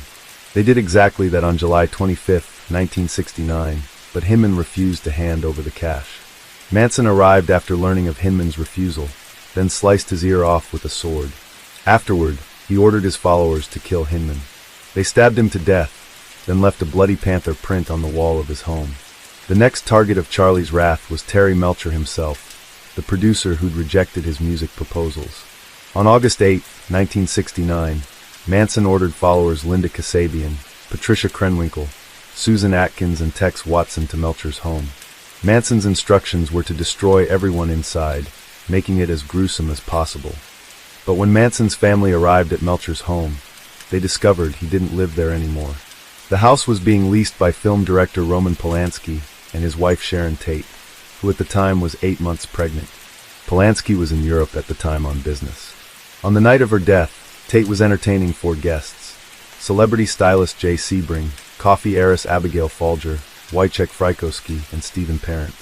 The Manson family arrived at the residence around midnight, first cutting the telephone wire, then ambushing the first victim, Stephen Parent, as he arrived at the property in his car. Linda Kasabian kept watch while the other Manson family members invaded the home. They gathered the occupants together in the lounge, with Watson first shooting and stabbing Sebring to death. An altercation followed with Frykowski, to which Watson shot him twice in the back. Meanwhile, Folger had escaped outside, but Patricia Krenwinkel chased her down and stabbed her. Lastly was the pregnant Sharon Tate. Watson bound her with rope, then stabbed her until both she and her baby were dead. Before leaving, they wrote the word pig on the wall in blood. The next night, the Manson family killed again. The target this time was Leno and Rosemary LaBianca. Leno was a supermarket executive and Rosemary was a dress shop owner. This time, Manson was present for the murder, although his role in them is subject to speculation. Some reports state that the cult leader refused to enter the home until Leno and Rosemary were restrained. Others state he was inside for the whole thing. After invading their home, Manson ordered each of his girls to play a part in the victims' deaths. They all did, stabbing Leno and Rosemary repeatedly. One of the followers carved war into Leno's stomach, while Krenwinkel wrote RSE and Death to Pigs on the wall. Hollywood was on high alert after the killings reached the news. Police were desperate to make headway, but found no solid evidence at any of the crime scenes. But around 2 months later, in October 1969, police linked the killing of Hinman to Tate LaBianca murders. Their investigation led them to Spawn Ranch, but once again, a lack of evidence prevented them from making any arrests. However, the same month, 24 Manson family members were arrested on grand theft charges after stealing VW Beetles and converting them into dune buggies. They were taken into custody, and it was only a matter of time before one of them accidentally let spill about their involvement with the recent murders. That person was Susan Atkins. She boasted to someone in her jail that she'd been the one to kill actress Sharon Tate. She claimed she was the one who did it, but that it was all Charles Manson's plan. Officers soon pieced together the evidence based on the new information. They found one of Patricia Krenwinkel's fingerprints at the crime scene, essentially implicating the entire Manson family. More evidence soon surfaced, including Atkins's knife and Watson's service revolver. The Manson family were sent to trial for the Tate LaBianca murders. The defendants were Charles Millis Manson, Leslie Van Houten, Susan Atkins, and Patricia Krenwinkel. Tex Watson was tried separately. The trial started on July 15, 1970. Manson regularly appeared in shabby clothing, and later arrived with an X carved into his forehead. While their guilt was determined, the jury deliberated on what punishment the defendants should receive. Atkins, Van Houten, and Krenwinkel all testified that Charlie didn't carry out any killings himself, which was true. However, his influence could not be understated. Therefore, they found Manson, Krenwinkel, and Atkins guilty of first-degree murder in all 7 of the Tate and LaBianca killings. They found Van Houten guilty of murder in the first degree in the LaBianca killings. On March 29, 1971, all 4 were sentenced to death.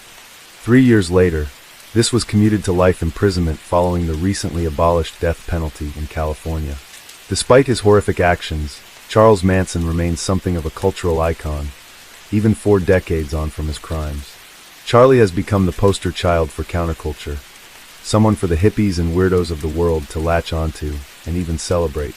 The world's obsession with Manson is as prevalent as ever, perhaps even more so in our politically and economically divided times. But once again, this is Manson's manipulation tactics at work, but this time not just on his followers but on the general public. The impression that Manson was a free love-preaching hippie is highly misleading. Manson wasn't an outsider or a rogue product of 60s hippie movement. He was a manipulator and a con man who abused the elements of hippie counterculture to worm his way to wealth and power. The narrative of Manson's mythical status has since diminished since his incarceration. Behind his erratic behavior and his nonsensical ramblings, there's a mundane, exploitative narcissist who abused women and used drugs as a bargaining tool to gain prominence. Charles Manson moved through various prison systems during his life imprisonment. He spent many years at the famous San Quentin prison in California, being housed in Corcoran for the remainder of his sentence. On November 15, 2017, Manson was rushed to a hospital in Bakersfield, California, allegedly suffering from gastrointestinal bleeding. 2 days later, on November 19th, Charles Manson passed away. His ashes were scattered on an undisclosed California hillside. Case 7. Harold Frederick Shipman, born in 1946 in Nottingham, England, had a troubled childhood. His mother, Vera, was overbearing and dominant and dictated everything about her son's life. Although Shipman was highly intelligent as a youngster, he suffered socially, struggling to make friends right through until the end of high school. He achieved good grades and became an accomplished athlete during his school years, but his social circle was sorely lacking. The only friends he truly had was his mother and sister. Despite her domineering personality, Shipman idolized his mother. She was the one who told him he was better than others and destined for great things once his school days were over. When Shipman was a teenager, his mother was diagnosed with terminal lung cancer. Each day after school, Shipman would return home to sit at his mother's side and talk to her to ease her emotional pain. Vera's physical pain relief, however, would only come when the family doctor administered high doses of morphine into her system. Shipman watched in fascination as his mother slipped from agony into a state of bliss, grimly echoing the acts Shipman later carried out on a mass scale. Shipman's mother eventually passed away on June 21, 1963, leaving her son alone and heartbroken. At age 19, Shipman began studying medicine at Leeds University. Around this time he met his future wife, Primrose May Oxtoby. Primrose was the only woman Shipman was ever with throughout his whole life. They married in 1966 and went on to have 4 children together. Primrose stayed by Shipman's side, even after the damning evidence of his guilt was discovered. She maintained that her husband was an innocent man. In 1974, Shipman began working as a doctor and gained a reputation as a respected community doctor.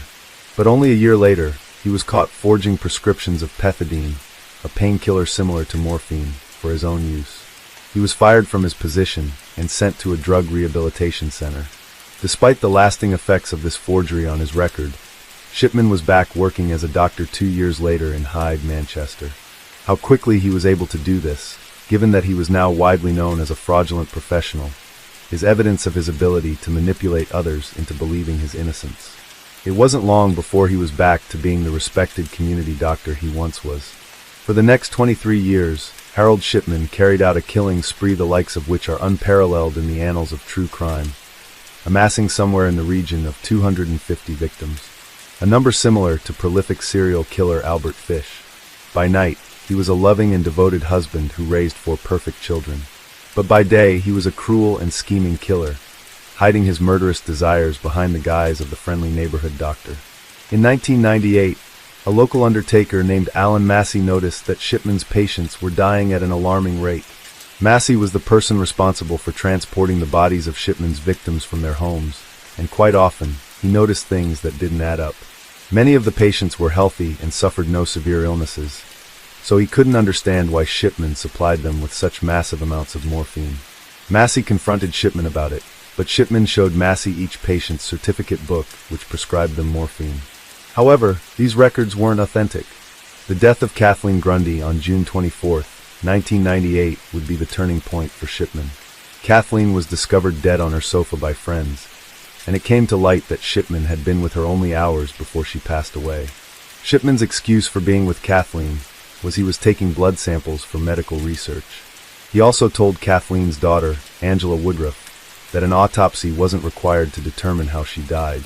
But even more bizarrely, Angela's solicitor later informed her that Kathleen had recently submitted her last will and testament, and in the will, Kathleen had left the considerable sum of £386,000 to Dr. Shipman. Angela became suspicious. Why would her mother leave such a large amount of money to a doctor she barely knew and hardly visited? Angela located the written document itself and found many errors. It was badly typed and the signature didn't match her mother's. Angela informed the police of what she'd found. Police investigated Shipman under the belief he was forging documents, but what they discovered was much more horrifying. Shipman's home and office were searched and police found pieces of women's jewelry, discarded medical records, and most importantly, a typewriter that matched the typeface and layout of the Kathleen Grundy's alleged will and testament. After speaking to the families of the recently deceased patients under Shipman's care, It came to light that Shipman had advised the families to cremate the bodies of their loved ones and to not request any further investigation regarding their deaths. But even if a family member did request further details, Shipman had already falsified all of his patients' medical records to justify the doses of morphine he injected into them. Despite Shipman's grandiose sense of superiority, one area he was not covertly skilled in was with computers. Although he claimed he was a computer expert, it would be his falsifying of documents which would lead to the discovery of his previous victims. Shipman was unaware that every change he made to his patient's medical history was logged on his hard drive with specific details and timestamps. Damning evidence was discovered that revealed Shipman had killed at least 15 of his patients by injecting them with fatal levels of morphine. The police confronted him with this information, but Shipman refused to cooperate and simply denied all claims. No one could believe that the mild-mannered local doctor had so cruelly taken the lives of 15 people who trusted him. Just this figure alone is enough to make Shipman one of the worst serial killers in British history, but after further investigation, it was discovered that Shipman's murders went right back to 1975. Between the years of 1971 and 1998, a total of 459 patients had died under Shipman's care. Accounting for natural deaths, this was an additional 250 deaths when compared to other doctors. The numbers were abnormally high, dating back to his very first year working as a doctor. During police interrogation, Shipman closed his eyes and remained silent, refusing to look at pictures of his victims or speak to any officers. However, in this chilling interview footage, Shipman can be seen holding his breath when the name of one of his victims is mentioned. The officer presents a picture of Elizabeth Pierce, one of the first victims to Shipman. He then doesn't take a breath for 9 seconds, 5 seconds longer than his baseline breathing rate. Psychologists saw this as a big indicator that the name Elizabeth Pierce was important to him. Shipman protested in his innocence all the way through his trial and has never confessed to anything. The reason why he killed is not truly understood. He is, by all accounts, a unique serial killer. His crimes involved no violence, no sadism, and no toying with his victims prior to death. Shipman's superiority complex was well documented by friends and colleagues, so the most probable reason for his murders was that he enjoyed playing God. Taking the lives of his victims inside their own homes was another way of him asserting his dominance over them. Another theory is that Shipman was recreating the death scene of his own mother over and over again. After all, she died in the exact same way as all of his victims did. Shipman was perhaps trying to come to terms with an incident of his childhood, which he never fully recovered from. Even stranger still is the fact that Shipman went to great lengths to forge a fake will, something he hadn't done before. If the will was executed, it would have awarded Shipman a significant amount of money, but Shipman already been working as a doctor for almost 30 years and had amassed considerable wealth. Shipman's wife, Primrose, stood by Shipman's side throughout his trial and even after his conviction. In 2004, Primrose wrote Shipman a letter saying, "Tell me everything, no matter what." Whether Shipman revealed the truth to her is unknown, but he maintained his innocence right up until his last day. In 2002, the made-for-TV movie Dr. Death was released, chronicling the life and crimes of the now infamous serial killer. In August 2019, it was announced that a new BBC 4 documentary of Shipman's life is in the works, which will feature interviews with family members who've never spoken publicly before. In January 2000, Harold Shipman was found guilty of 15 accounts of murder and 1 charge of forgery. His prison sentence was a total of 15 life sentences plus 4 years. Shipman was to spend the rest of his life in jail. However, the rest of his life would only be another 4 years. In January 2004, Harold Shipman committed suicide in his cell at Wakefield Prison. He had shown no previous signs of suicidal tendencies, so he was not considered to be at risk.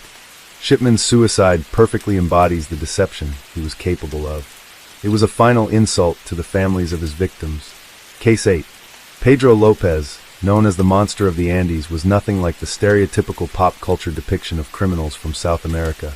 Neither charming or possessing the outlandish style of Colombian drug lord, Lopez murdered and raped up to 300 young girls in Peru, Colombia, and Ecuador. From 1978 to 1980, Lopez strangled his way through the Andes, becoming a nightmare for young girls and parents across the region.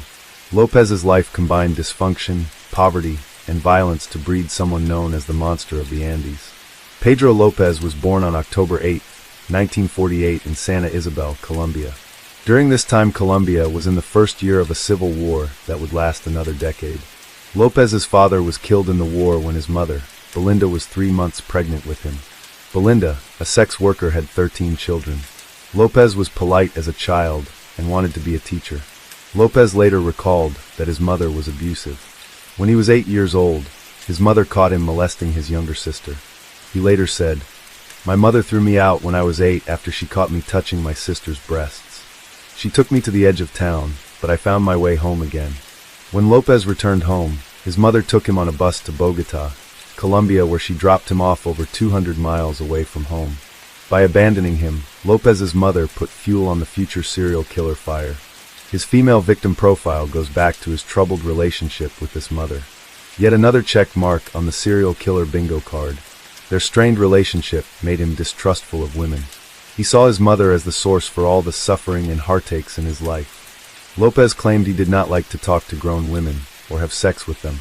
Instead, he used pornography to meet any of his needs for sexual contact with adult women. While in Colombia, Lopez joined a street gang of homeless children called gamines.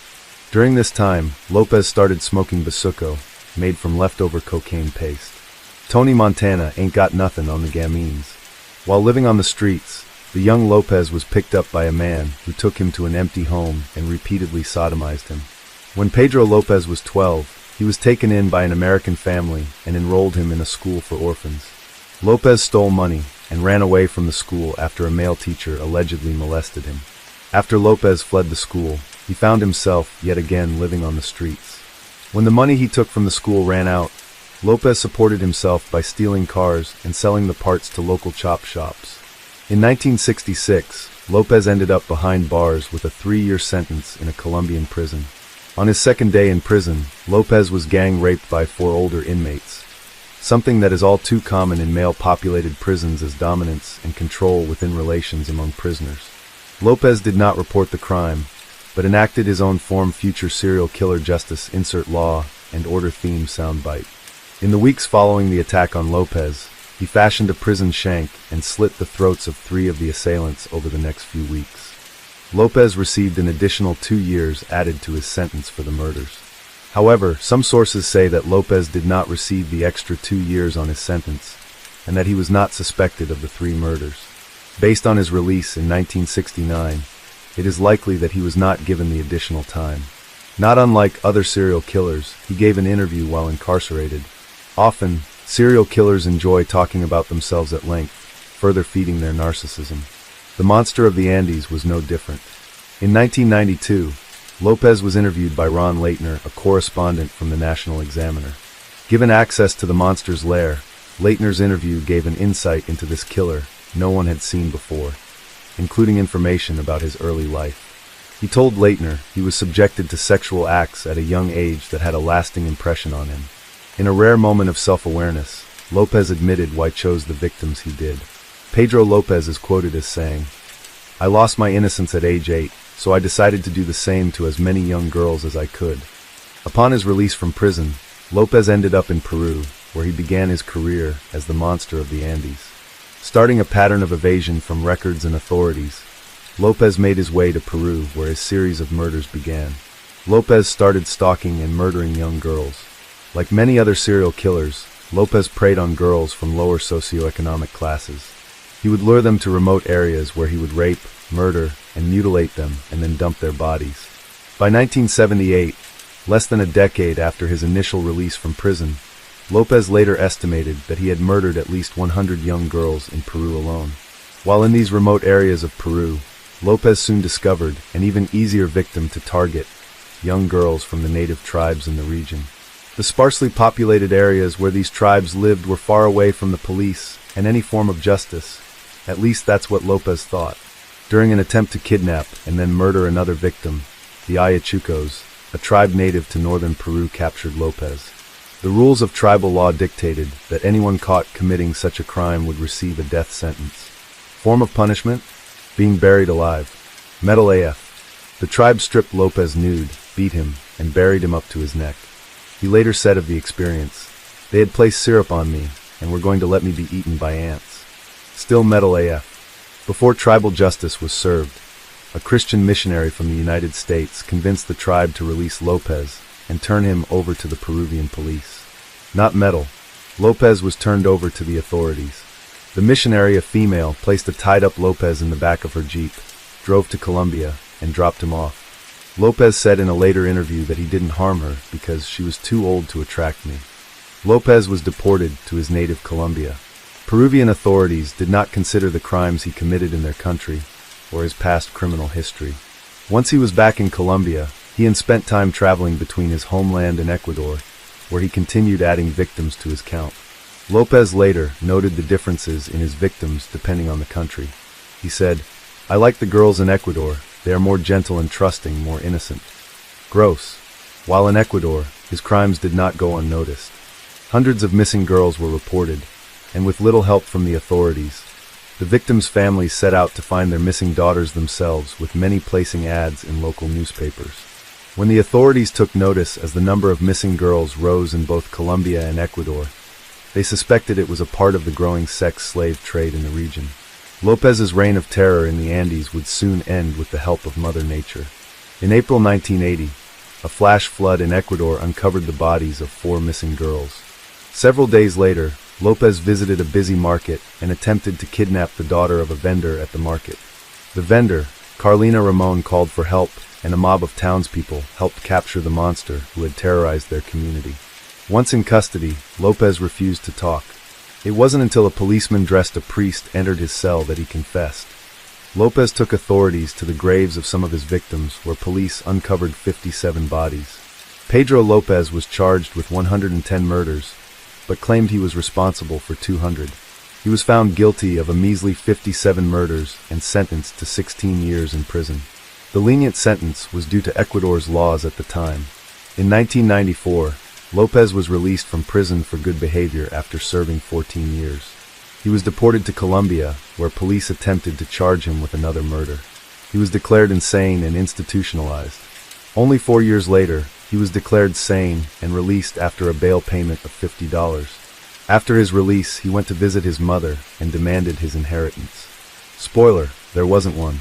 Then, he sold her bed and only chair to people on the street. Lopez then disappeared. His whereabouts are unknown. Some reports claim that he ended up in prison again, while others claim he is free. Let's hope he's dead, or maybe he was eaten by one of Pablo Escobar's hippos. Case 9. Lee Chun-jae is often referred to as the Korean Zodiac due to their crimes sharing similarities. However, Lee was actually responsible for more atrocities than the Zodiac by a large margin. For 5 years between 1986 and 1991, he held the city of Hwaseong, South Korea, gripped with fear as more and more women fell victim to his attacks. The killings actually sparked the largest manhunt in the history of South Korea, with a total of over 2 million man-days spent researching, investigating, and interviewing people of interest. By the end of the investigation, police said they'd actually interviewed over 21,000 people, a record which still remains in 2020. To this day, the case remains one of the worst cases of multiple homicide in South Korea. Beginning in September 1986, Lee targeted women who he deemed vulnerable. He would often lurk in the shadows, watching his victims, following them home, and waiting for the right moment to strike. Strangely, Lee had no particular victim type, providing they were female. They ranged between the ages of 13 to 71, killing victims in their 20s, 50s, and 60s. It is believed that Lee targeted women of these particular ages because he was more likely able to overpower them. Lee's first victim was a 71-year-old woman who he blitz-attacked in a field, then strangled her with his bare hands. He killed a total of 10 women in the same manner, usually in public areas, and by strangling them with either his hands or an item of their clothing. His 8th victim, Park Sang-hee, was a 14-year-old schoolgirl who Lee killed while she slept. It was a slight deviation from his usual MO, and it went on to play an important part in Lee's story. Not only did Lee rape the majority of his victims before he killed them, but he was also responsible for 3 times as many attempted rapes between 1986 and 1991. The most probable belief is that rape was Lee's primary goal. As far as records show, the only one of his victims he didn't rape, that we know of, was his first, the 71-year-old. With every subsequent victim, semen was discovered at the crime scene. But not only that, Lee also confessed to further assaults after being caught. By his own admission, he committed anywhere between an additional 30 to 45 attempted rapes. It's unclear how many people escaped and how many he was able to subdue. In September 1989, less than 2 weeks after his first murder, Lee was caught invading a home. He was armed with weapons, although he never used weapons during his murders, and may have been planning on attacking and killing the homeowner. However, Lee was caught by the owner and fought off. Lee was taken in by police and eventually sentenced to 2 years of probation. Lee's similarities with the Zodiac go deeper than simple murder. Much like the Zodiac, the Weizong serial killings went unsolved for over 3 decades. For 33 years, in fact. But forensic DNA tests carried out in 2019 linked Lee with 9 of the murders. It was indisputable evidence, however. Lee protested his innocence, claiming no involvement with the killings. Perhaps they would have remained unsolved had Lee not confessed. Unfortunately for Lee, tracking him down wasn't an issue, as he had already been apprehended due to another crime and was serving a life sentence in Busan prison. As mentioned, Lee's 8th murder, that of 14-year-old Park Sang-hee, is a notable part of his legacy. In 1989, police brought in 22-year-old Yoon Sang-yeo under suspicion of murdering the young girl. Authorities had discovered pubic hair at the scene, which were a partial match for Yoon's, and most incredibly of all, Yoon actually confessed to the murder. Details of Yoon's criminal past are scarce, so it's unclear whether or not Yoon had a history of violent behavior. His confession was believed to have been coerced out of him by investigating officers through methods of torture. Yoon was sentenced to life imprisonment, despite being an innocent man. It wasn't until Lee's confession in 2019 that authorities were forced to review the decision. Yoon eventually served 19 years and 6 months in jail before being released on parole in 2009. In 1993, Lee's wife filed for divorce. Their separation wasn't a mutual decision. Yearning for revenge in any way possible, a month later, Lee invited his wife's 18-year-old sister, whose name has never been released, over to his house. He drugged her, raped her, then strangled her in the same way he had done his previous victims. At this point, Lee hadn't indulged his murderous impulses for 3 years, and if he hadn't have killed his sister-in-law, he may have evaded justice forever. However, this killing would be his undoing. It was his last ever murder. Many serial killers can't help but inject themselves into ongoing investigations of their crimes. Lee was no different. While some murderers do it for egotistical purposes, some do it to alleviate suspicion of their involvement. Lee was likely the latter. Along with his father-in-law, Lee went to the police and reported that the missing sister-in-law may have been abducted. He also offered to join the search for her, but Lee's performance wasn't enough to convince police of his innocence. They were aware of Lee's sketchy history, and only 5 days later, he was arrested. Lee may have incriminated himself during questioning when he asked, "How many years do you serve in prison for rape and murder?" No one had mentioned rape and murder in conjunction with the sister-in-law's disappearance, so this raised police suspicions even further. They eventually coaxed a full confession out of Lee, although he later retracted it, claiming he'd been forced into confessing by police. Regardless, he was sentenced by the court for the rape and murder of his sister-in-law. The punishment was a death sentence, but later reduced to life in prison. South Korean officials still investigated the killings right up until the present day, and in September 2019, they made an incredible discovery. DNA samples from a piece of underwear recovered from one of crime scenes matched Lee's. Then, further inquiry linked Lee to other Weizong murders too. When questioned in prison, Lee initially denied the claims that he was indeed the person behind these infamous crimes.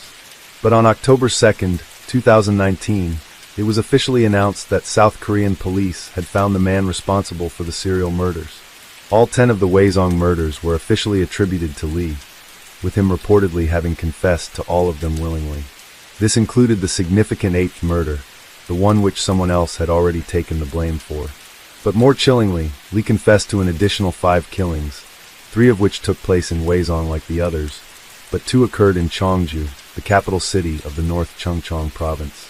Details of these victims are unknown to the public as the investigation is still ongoing. The revelation that Lee was the Weizong murderer did not paint South Korean police in a good light. Firstly, there was the issue that the person responsible was right in front of them the whole time. They had 10 bodies to work with, and Lee's DNA samples were already on police systems, so it seems odd that they weren't able to make a match for 25 years. Secondly, There was the fact that there were 5 additional killings that went under the police's nose, presumably ones bearing the same MO and committed in the same location. And most importantly, there was the matter of the false confession, allegedly encouraged by investigating officers. Authorities stated that Lee elaborately and coherently explained the murder in detail, therefore extinguishing any doubt that he wasn't responsible. Although it's since been confirmed that Lee is indeed the Korean serial killer responsible, due to the number of years which has passed since the murders occurred, no additional time will be added to his sentence. The statute of limitations at the time of the Lee's killings that a person won't be held responsible for first-degree murder if legal proceedings were not initiated within 25 years. Although this law was abolished in 2015, it was not retroactively applied to the Waesong murder case. There has been speculation as to why Lee confessed at all, since Lee's life sentence includes the possibility of parole after 20 years. Furthermore, Lee was reportedly a model prisoner inside Busan jail. He was as a grade 1 inmate, meaning he was calm and respectful to everyone he interacted with. Although the discovery won't add any additional years to his sentence, authorities can possibly use them as justification to refuse parole to Lee. As Lee's story is one of the most infamous in Korean history, his crimes have been adapted to film and TV on numerous occasions. The most famous adaptation is the 2003 film Memories of Murder. While it's not a direct adaptation of Lee's case in full, it uses the Waesong murders as the framework to the story. Case 10. Clarnell Elizabeth Kemper and Edmund Emil Kemper, 2 welcomed their second child, an only boy, into the world on December 18, 1948, in Burbank, California. Baby Ed Kemper weighed in at a whopping 13 pounds at birth. By the age of 4, he was head and shoulders taller than his peers. By the time Kemper was an adult, he grew to an impressive 6 feet 9 inches tall and weighed 250 pounds. His beastly size did little to dissuade his victims from getting into his car for their last ride. Like most serial killers, Kemper discovered his love for torture and hurting things at a young age. At the age of 10, Ed Kemper was an intelligent child with a sadistic streak that knew little bounds. For example, he once burned the family cat alive. Once the poor cat had died, Kemper dug the lifeless animal back out of the ground, dismembered it, and put its head on a spike as some sort of gross trophy. Kemper later talked about how much joy and power he felt over lying to his family about the fate of their beloved pet. A few years later, Kemper killed the family cat once again. This time he claimed he did it because the cat loved his sister more. He was jealous, so he tortured and killed the animal. He then kept the dismembered body parts as gruesome reminders of his cruelty. His mom eventually found them in his closet and got rid of them. Nothing about finding decomposing animal parts in her son's closet made Clarnell decide to seek help for her son. Ed Kemper's behavior had all the hallmarks of a future serial killer in other ways as well. He enjoyed playing gas chamber and electric chair with his sisters. The game he called electric chair entailed having his sister tie him to a chair and then flip an imaginary switch. Then Kemper would fall to the floor and writhe about, as though he was actually being put to death via electric current. Like Richard Ramirez, Ed Kemper suffered 2 traumatic near-death experiences as a kid. His sister once tried to push him in front of a moving train. His sister enjoyed more success when she pushed him into the deep end of a pool where Kemper nearly drowned. Whether or not early near-death experiences have any impact on a person becoming a serial killer is yet to be figured out. But this is an interesting commonality between monsters. Ed Kemper's parents divorced in 1957. Kemper was 9. He was very close to his father, so the young boy was devastated when he was forced to move to Helena, Montana with his violent, abusive mother. Kemper's father was a World War II vet who had experienced violent, life-altering events during his wartime career as a nuclear weapons tester. The senior Kemper knew his wife could be an absolute monster. He was quoted as saying, "Suicide missions in wartime and the atomic bomb testings were nothing compared to living with her," and also that she treated him in a way that left him feeling worse than wartime did.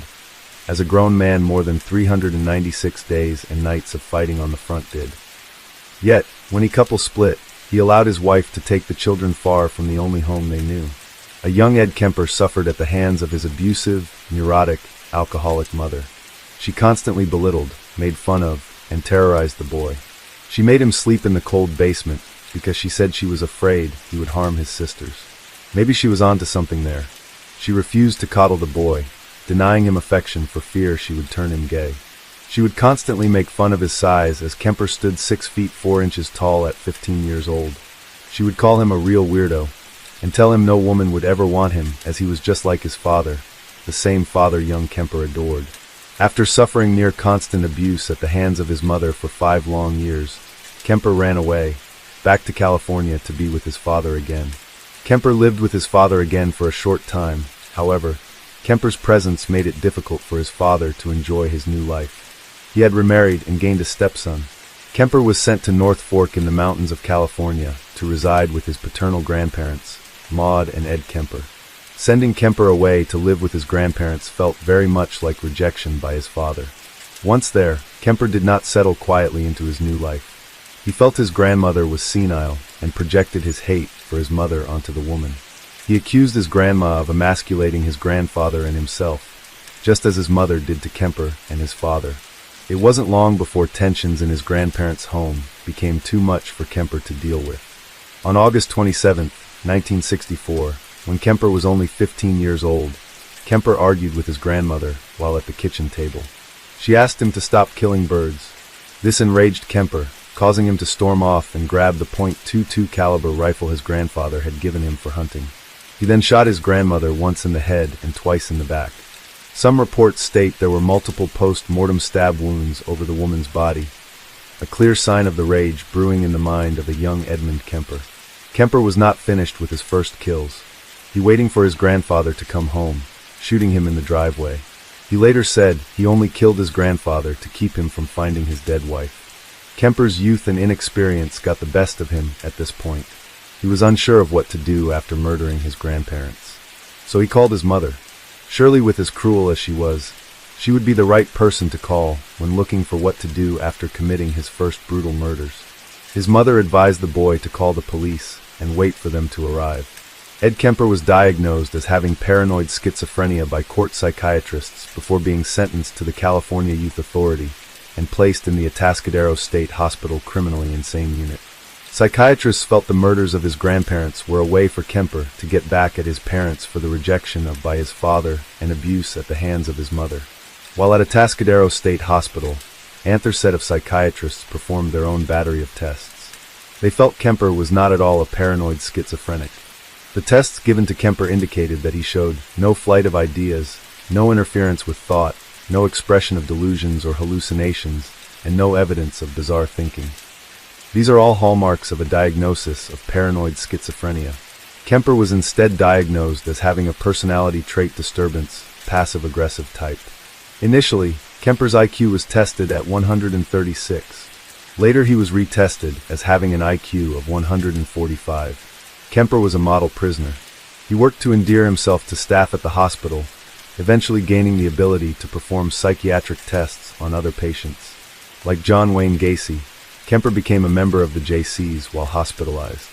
While administering tests to other inmates, Kemper learned how to take the tests to ensure his desired test results. He also gained knowledge from working with the sex offenders in the hospital. For example, Kemper learned it was best to kill a woman after raping her, so as not to leave any witnesses. On his 21st birthday, Kemper was paroled from Atascadero State Hospital. He was released to his mother, despite the recommendations of psychiatrists. He further charmed parole officials into having his juvenile records permanently expunged within a few years of his parole. This means there was no official record of this man who had committed atrocious acts against his very own family. After spending some time living with his mother, Kemper moved in with a friend in Alameda. His mother was still very much a nuisance in his life, with phone calls and stopping over all the time. Kemper began working for the highway department and became engaged to a 16-year-old high school student. With a settlement he received for a motorcycle accident, Ed Kemper purchased the faded yellow 1969 Ford Galaxy. It was while driving around this vehicle that Kemper began to notice the larger number of hitchhikers, mostly college students who happened to be young women. This caused him to begin building his kill kit, including knives, blankets, bags, and handcuffs. He claims to have picked up and dropped off more than 150 young women during this time, not killing anyone until his gross sexual urges took over. Kemper referred to these urges as little zapples, and he soon followed those urges. Ed Kemper began acting on his dark urges in the early summer of 1972. For 11 months, Kemper picked up female hitchhikers and murdered them. Ed Kemper victims were mostly young female college students. He took the bodies back to his home, where he would dismember them and perform sex acts with the severed heads and bodies. Kemper would often kill after falling victim to one of his mother's violent outbursts. After interviewing Kemper, psychiatrists believed he was using the young female victims as a surrogate for his mother, the one he really wanted to kill. Kemper's first pair of victims were Mary and Pesci and Anita Lucchesa. On May 7, 1972, both 18-year-old girls were hitchhiking on their way to Stanford University when Kemper offered them a ride. Remembering what he had learned about leaving no witnesses, Kemper placed Pesci in handcuffs and locked Lucchesa in the truck. He then stabbed and strangled each girl, one at a time. He placed both girls in the trunk of his car and drove to his apartment. He had sex with the corpses, took pornographic photographs, and this dismembered and decapitated both bodies. Once finished with his gross hobby, he dumped the heads of both girls into a ravine. The bodies were dumped nearby. When and Pesci's head was discovered the following August, an extensive search failed to turn up the bodies or the head of Anita Lucchesa. A Korean dance student, 15-year-old Aiko Koo, was Kemper's next victim. On September 14, 1972, Koo decided to hitchhike home after a dance class because she had missed her bus. After driving to a wooded area, as he did with his first murders, Kemper unwittingly locked himself out of his car after brandishing a gun at Koo. Aiko Koo let Kemper back into his car despite his flashing a gun. He then choked her until she lost consciousness. He raped the girl, killed her, and took her body back to his apartment. Once there, he dismembered her body and treated it much the same way he did his first two female victims. Her body was not found, although her parents made exhaustive efforts to locate her. College students as his preferred victims. On January 7, 1973, Cindy Shaw was murdered and dismembered after accepting a ride from Kemper. He took her body back to his mother's home where he dismembered her and did disgusting things with her dead body. There were multiple warnings issued to the public about taking rides from cars without a university sticker on the window. Ed Kemper's mother's car had that very sticker. Kemper, despite his size, appeared to be a very normal, unassuming person. Rosalind Thorpe and Allison Liu fell victim to Kemper on February 5, 1973. Kemper needed to kill after an ugly argument with his mother. Ed Kemper differed from his usual MO by beheading the bodies in his car before returning to his mother's house to finish his sick game. Kemper's final murders allowed him to exact the revenge he sought out his entire life. On the night of April 20, 1973, Kemper entered his mother's room where found her sitting in her bed, reading a book. She said to him, "I suppose you're going to want to sit up all night and talk now." Kemper replied, "No, good night." He left the room and waited for his mother to fall asleep before returning to slit her throat and beat her with a claw hammer. He repeated his usual beheading his victim and then engaging in sex acts with the severed head. Only this time, it was his own mother's head. He went above and beyond his normal sickness with this killing. After he was finished with his sixth sex act, he used her head as a dartboard, placed the head on a bookshelf and screamed at it for an hour, and then cut her tongue and larynx out. These he threw into the garbage disposal that he then raped what was left of his mother, hid her in the closet, and went out for a drink. Sounds normal. Kemper was far from done on this night. He called his mother's best friend, Sally Hallett, and invited her over for dinner. He strangled her, decapitated her, and then spent the night defiling her headless body. After he finished with the body, he stuffed her into a closet. Ed Kemper was finished. Not long after hiding the body of Sally Hallett, he called the police, confessed to killing his mother and her friend. Much like the killing of his grandparents, he then waited for the police to arrive. Kemper faced 8 counts of first-degree murder. He attempted to end his own life twice while awaiting trial. While Kemper's attorney tried to enter a plea of not guilty by reason of insanity, court-appointed psychiatrists found Kemper to be sane, despite a confession of cannibalism, which Kemper later recanted. Kemper requested death by torture. However, California had a moratorium on the death penalty during that time. He received 7 years to life for each count of first-degree murder to be served concurrently. Instead of prison, Kemper was sent to the California Medical Facility. At the age of 69, Edmund Kemper is still a resident of the California Medical Facility. He lives among general population and is said to be a model prisoner.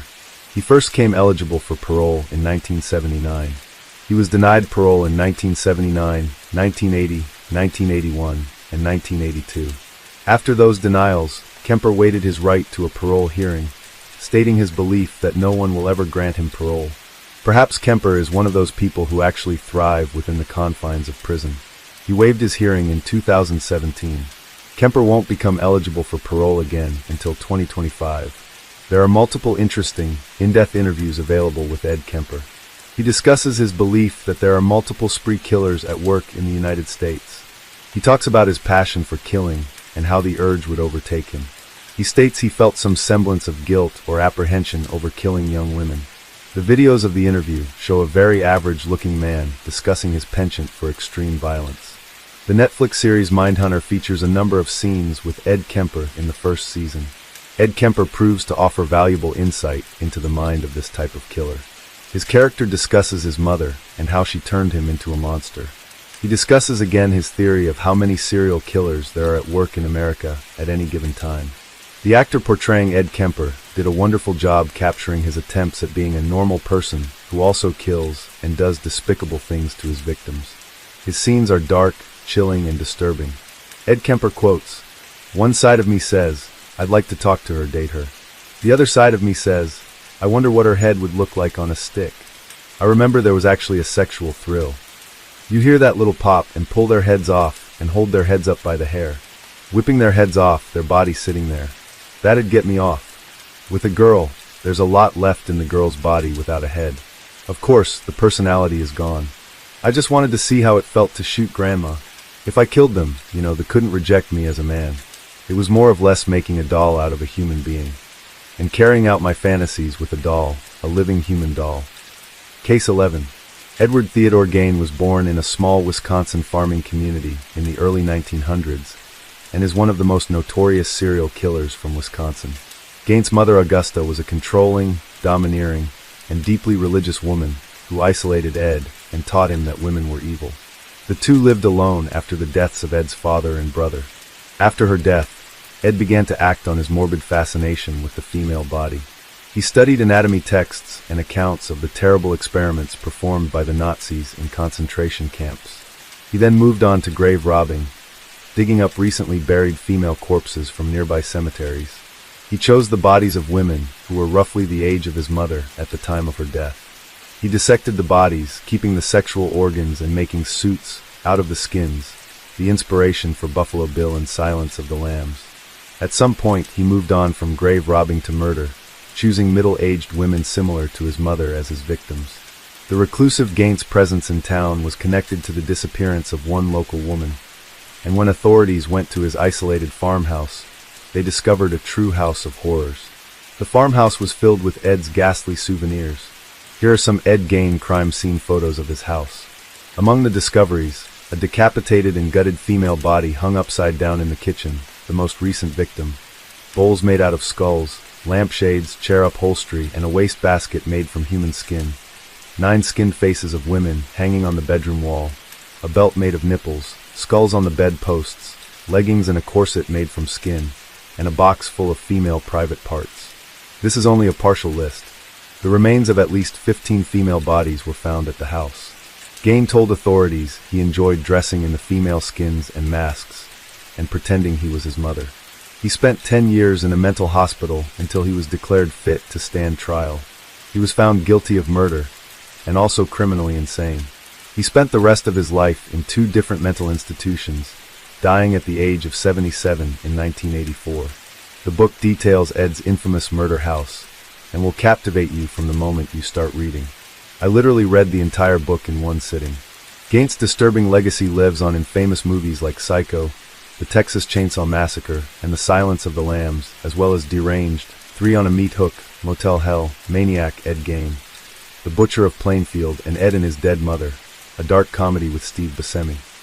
Case 12. Mary was born to teenage prostitute Betty McCricket in 1957. Betty later married Billy Bell, although their home life continued to be unstable. They lived in Scotswood, an economically depressed high-crime area of Newcastle.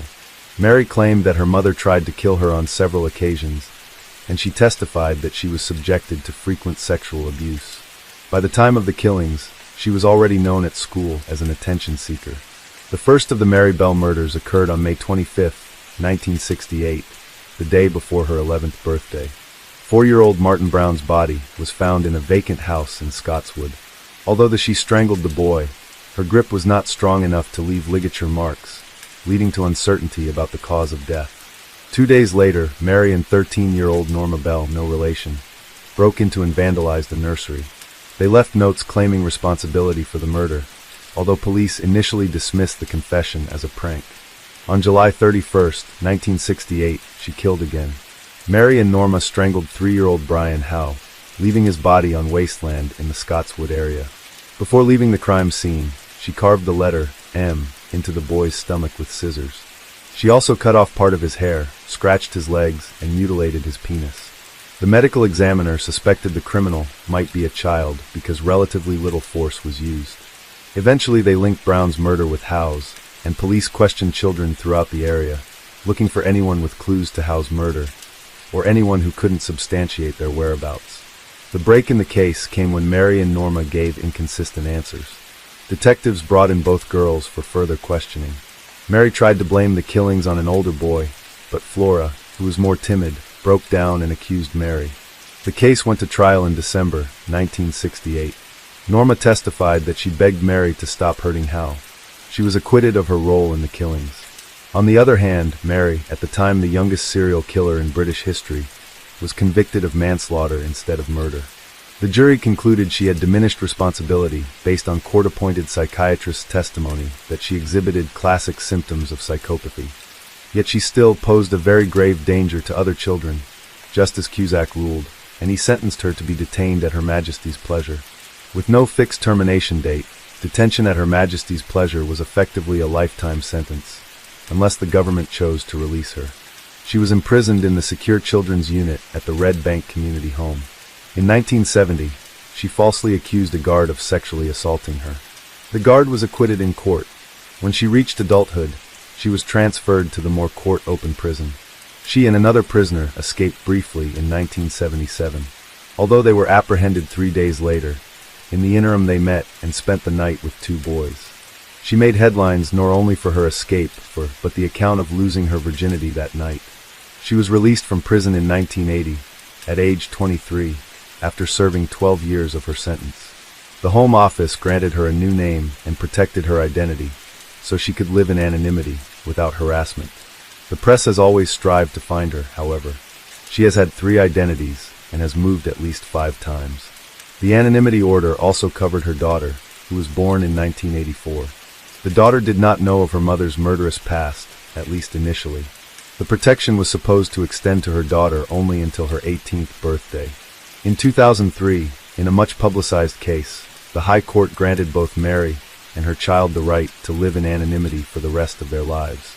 When Belle became a grandmother, the High Court amended the order to apply also to the grandchild, known only as Z. As a result, an order protecting the identity of a child is sometimes called a Mary Bell order. The decision outraged the victims' families. "It's all about her and how she has to be protected," said June Richardson, Martin Brown's mother. "As victims, we are not given the same rights as killers."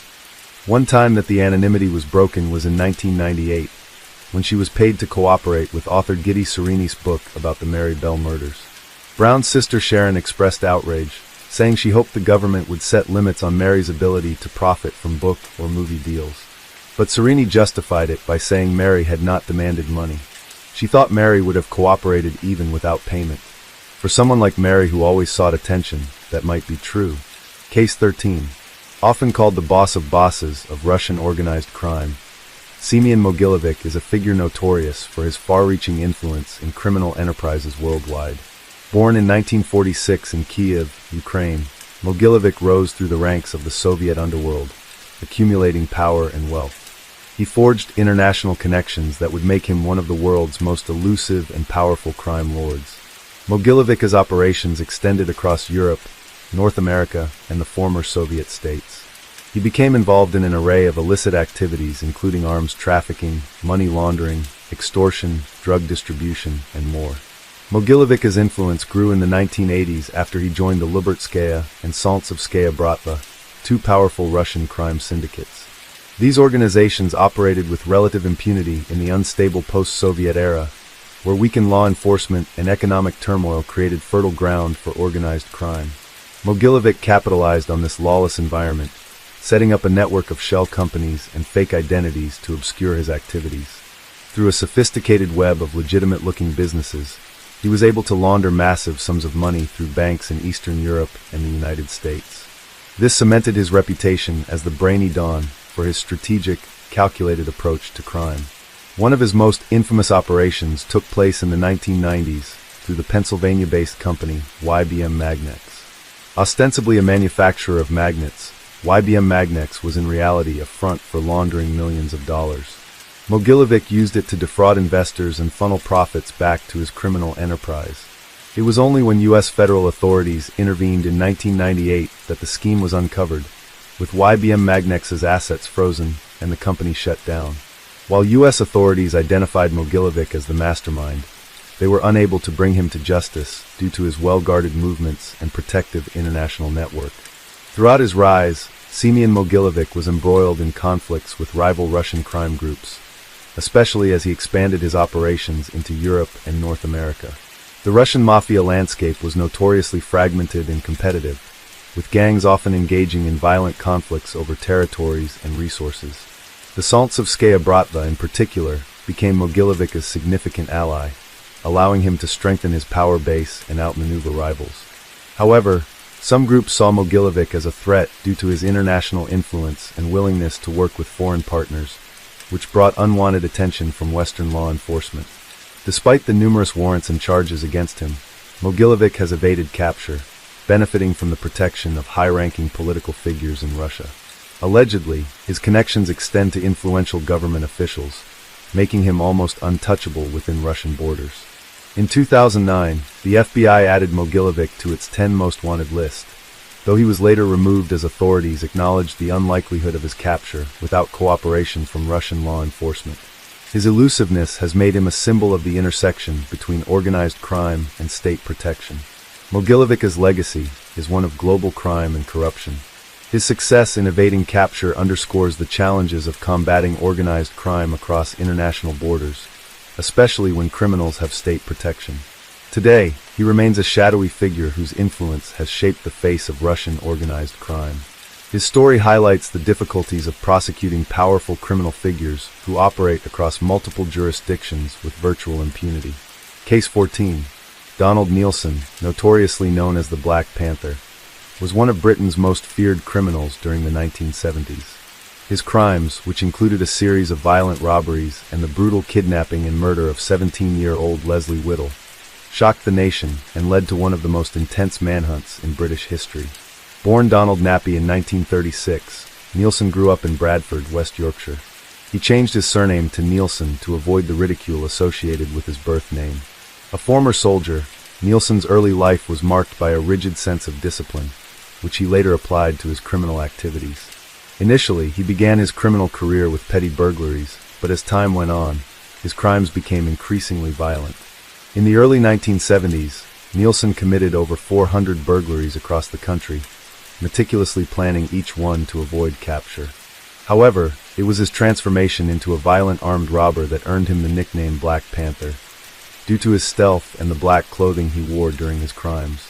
Nielsen's most notorious string of crimes began with a series of post-office robberies between 1971 and 1974.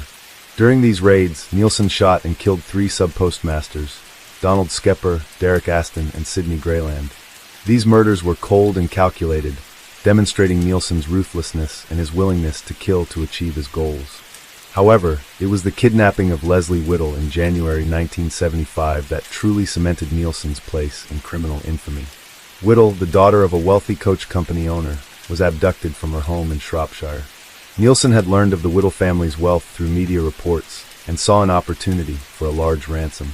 He left a series of complex instructions for the Whittle family, demanding £50,000 in exchange for Leslie's safe return. The ransom attempt was a disaster from the start. The police, who were monitoring the situation, inadvertently bungled the operation. Due to confusion and poor communication, the ransom was never paid, and Leslie remained in Nielsen's captivity. Tragically, Leslie Whittle was later found dead, hanging from a wire in an underground drainage shaft in Kids Grove, Staffordshire. Her death was a devastating blow to the Whittle family and the nation. The search for the Black Panther intensified, with police forces across the country working to track down the elusive killer. Nielsen managed to evade capture for several months, but his luck finally ran out in December 1975. He was apprehended by 2 police officers in Mansfield, Nottinghamshire, after they became suspicious of his behavior. A struggle ensued, but Nielsen was eventually overpowered and arrested. During his trial in 1976, Nielsen showed no remorse for his crimes. He was convicted of the murders of Leslie Whittle and the 3 postmasters, and was sentenced to life imprisonment. The judge, Mr. Justice Mars Jones, recommended that Nielsen never be released, describing him as a man of exceptional wickedness. Nielsen's life in prison was marked by multiple failed escape attempts and violent behavior. He died in December 2011 at the age of 75, while still serving his life sentence. Donald Nielsen's reign of terror as the Black Panther left a lasting impact on Britain. His cold-blooded murders, meticulous planning, and the tragic death of Leslie Whittle horrified the public and remain etched in the annals of British criminal history. Nielsen's story serves as a chilling reminder of the potential for calculated evil in seemingly ordinary individuals. Case 15. Kipland Philip Kip Kinkle is a spree killer and school shooter who on May 20, 1998, murdered his parents, and then committed a school shooting at his former school, Thurston High, killing 2 students and wounding 25 others. The shooting at Thurston High was considered the deadliest shooting at an American high school until the April 20, 1999, Columbine High School massacre, and later the February 14, 2018 Stoneman Douglas High School shooting, which currently remains the deadliest high school shooting in U.S. history. Kinkle was born on August 30, 1982 in Springfield, Oregon, to William Bill and Faith Kinkle, both Spanish teachers. He had an older sister, Kristen, who was 6 years older than him and would go on to become popular and athletic.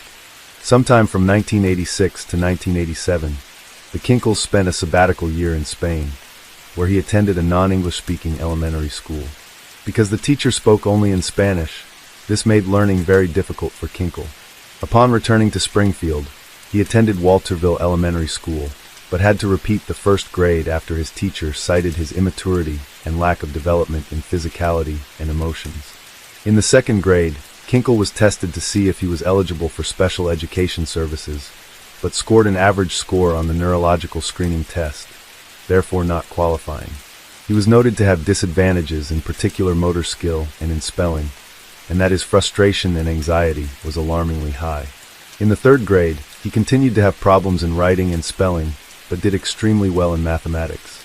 Kinkle's parents had him retested for special education, and this time, he qualified for the services.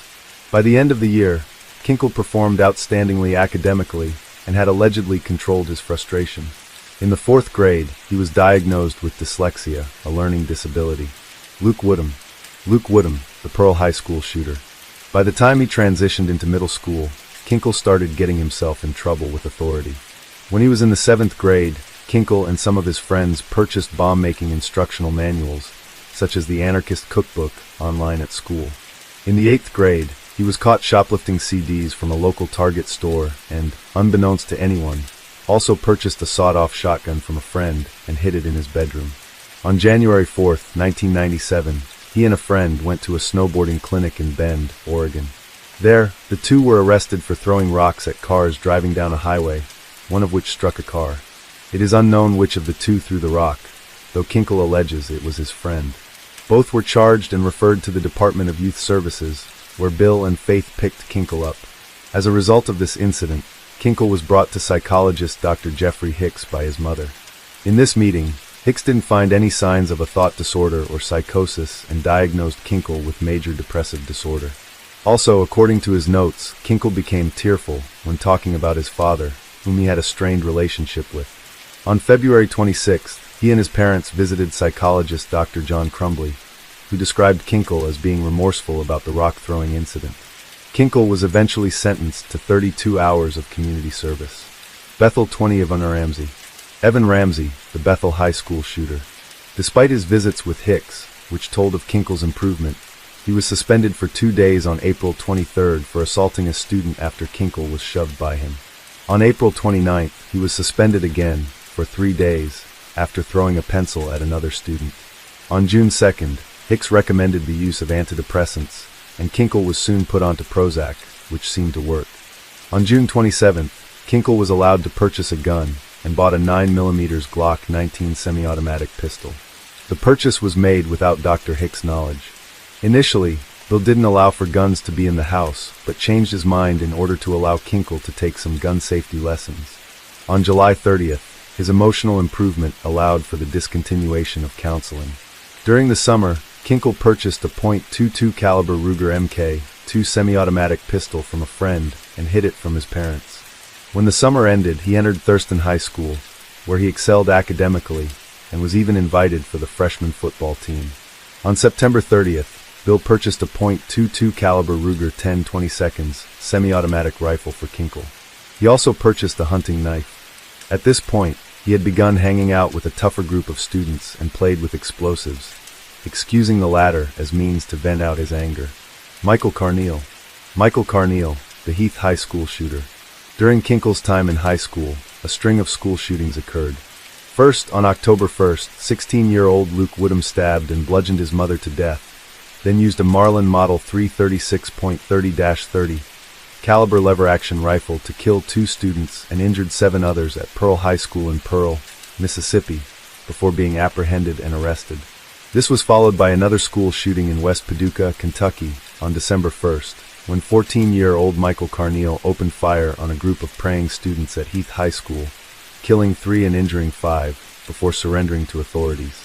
He used a .22 caliber Ruger Mk2 semi-automatic pistol, one of the weapons Kinkle would bring to Thurston High. Finally, on March 24, 1998, Westside Middle School students Mitchell Johnson and Andrew Golden lured the entire school population out with a fire alarm before opening fire on them with 2 semi-automatic rifles, a bolt-action rifle, and 4 handguns, killing 4 students and 1 teacher, also injuring 9 other students and 1 other teacher. Both were then arrested by police. Kinkle and a friend watched news coverage of the massacre, both commenting that it was pretty cool. Sometime during May, he and several other friends toilet papered a house using 400 rolls of toilet paper in order to beat a school record. Though they accomplished their goal, the group was caught. On May 19th, Kinkle arranged for the purchase of a stolen .32 caliber Beretta semi-automatic pistol from Corey Ewart. The next day, on May 20th, Kinkle arrived at Thurston High at approximately 8 a.m. and purchased the Beretta from Ewart for about $110 and hid it in his locker. Sometime later, the owner of the Beretta, Scott Keeney, called the school to report his missing gun and his belief that one of the students, who was a friend of his son's, stole it. At 9:15 a.m., Kinkle confessed to having the gun to Detective Al Worthen, who was coincidentally at the school, and he and Ewart were arrested for the crime, both being suspended from school, pending expulsion. At 3 p.m., Bill arrived at the police station after being informed of Kinkle's arrest and picked him up. Upon arriving home, Bill threatened him with the prospect of being sent to boarding school if he did not change his behavior. At 3:30 p.m., Kinkle grabbed the Ruger 10/22 rifle and killed his father with a shot to the back of the head as Bill was seated at the kitchen table, drinking coffee. He then dragged his body to the bathroom and covered it with a sheet. While waiting for his mother, Kinkle received a few phone calls and told the callers that his father wasn't available at the moment. At approximately 6:30 p.m., Faith arrived home, and as she walked up the garage steps, Kinkle, standing at the top of them, told her he loved her before shooting her repeatedly with the Ruger rifle, killing her. He then dragged her body across the garage floor and, like he had with Bill, covered it with a sheet.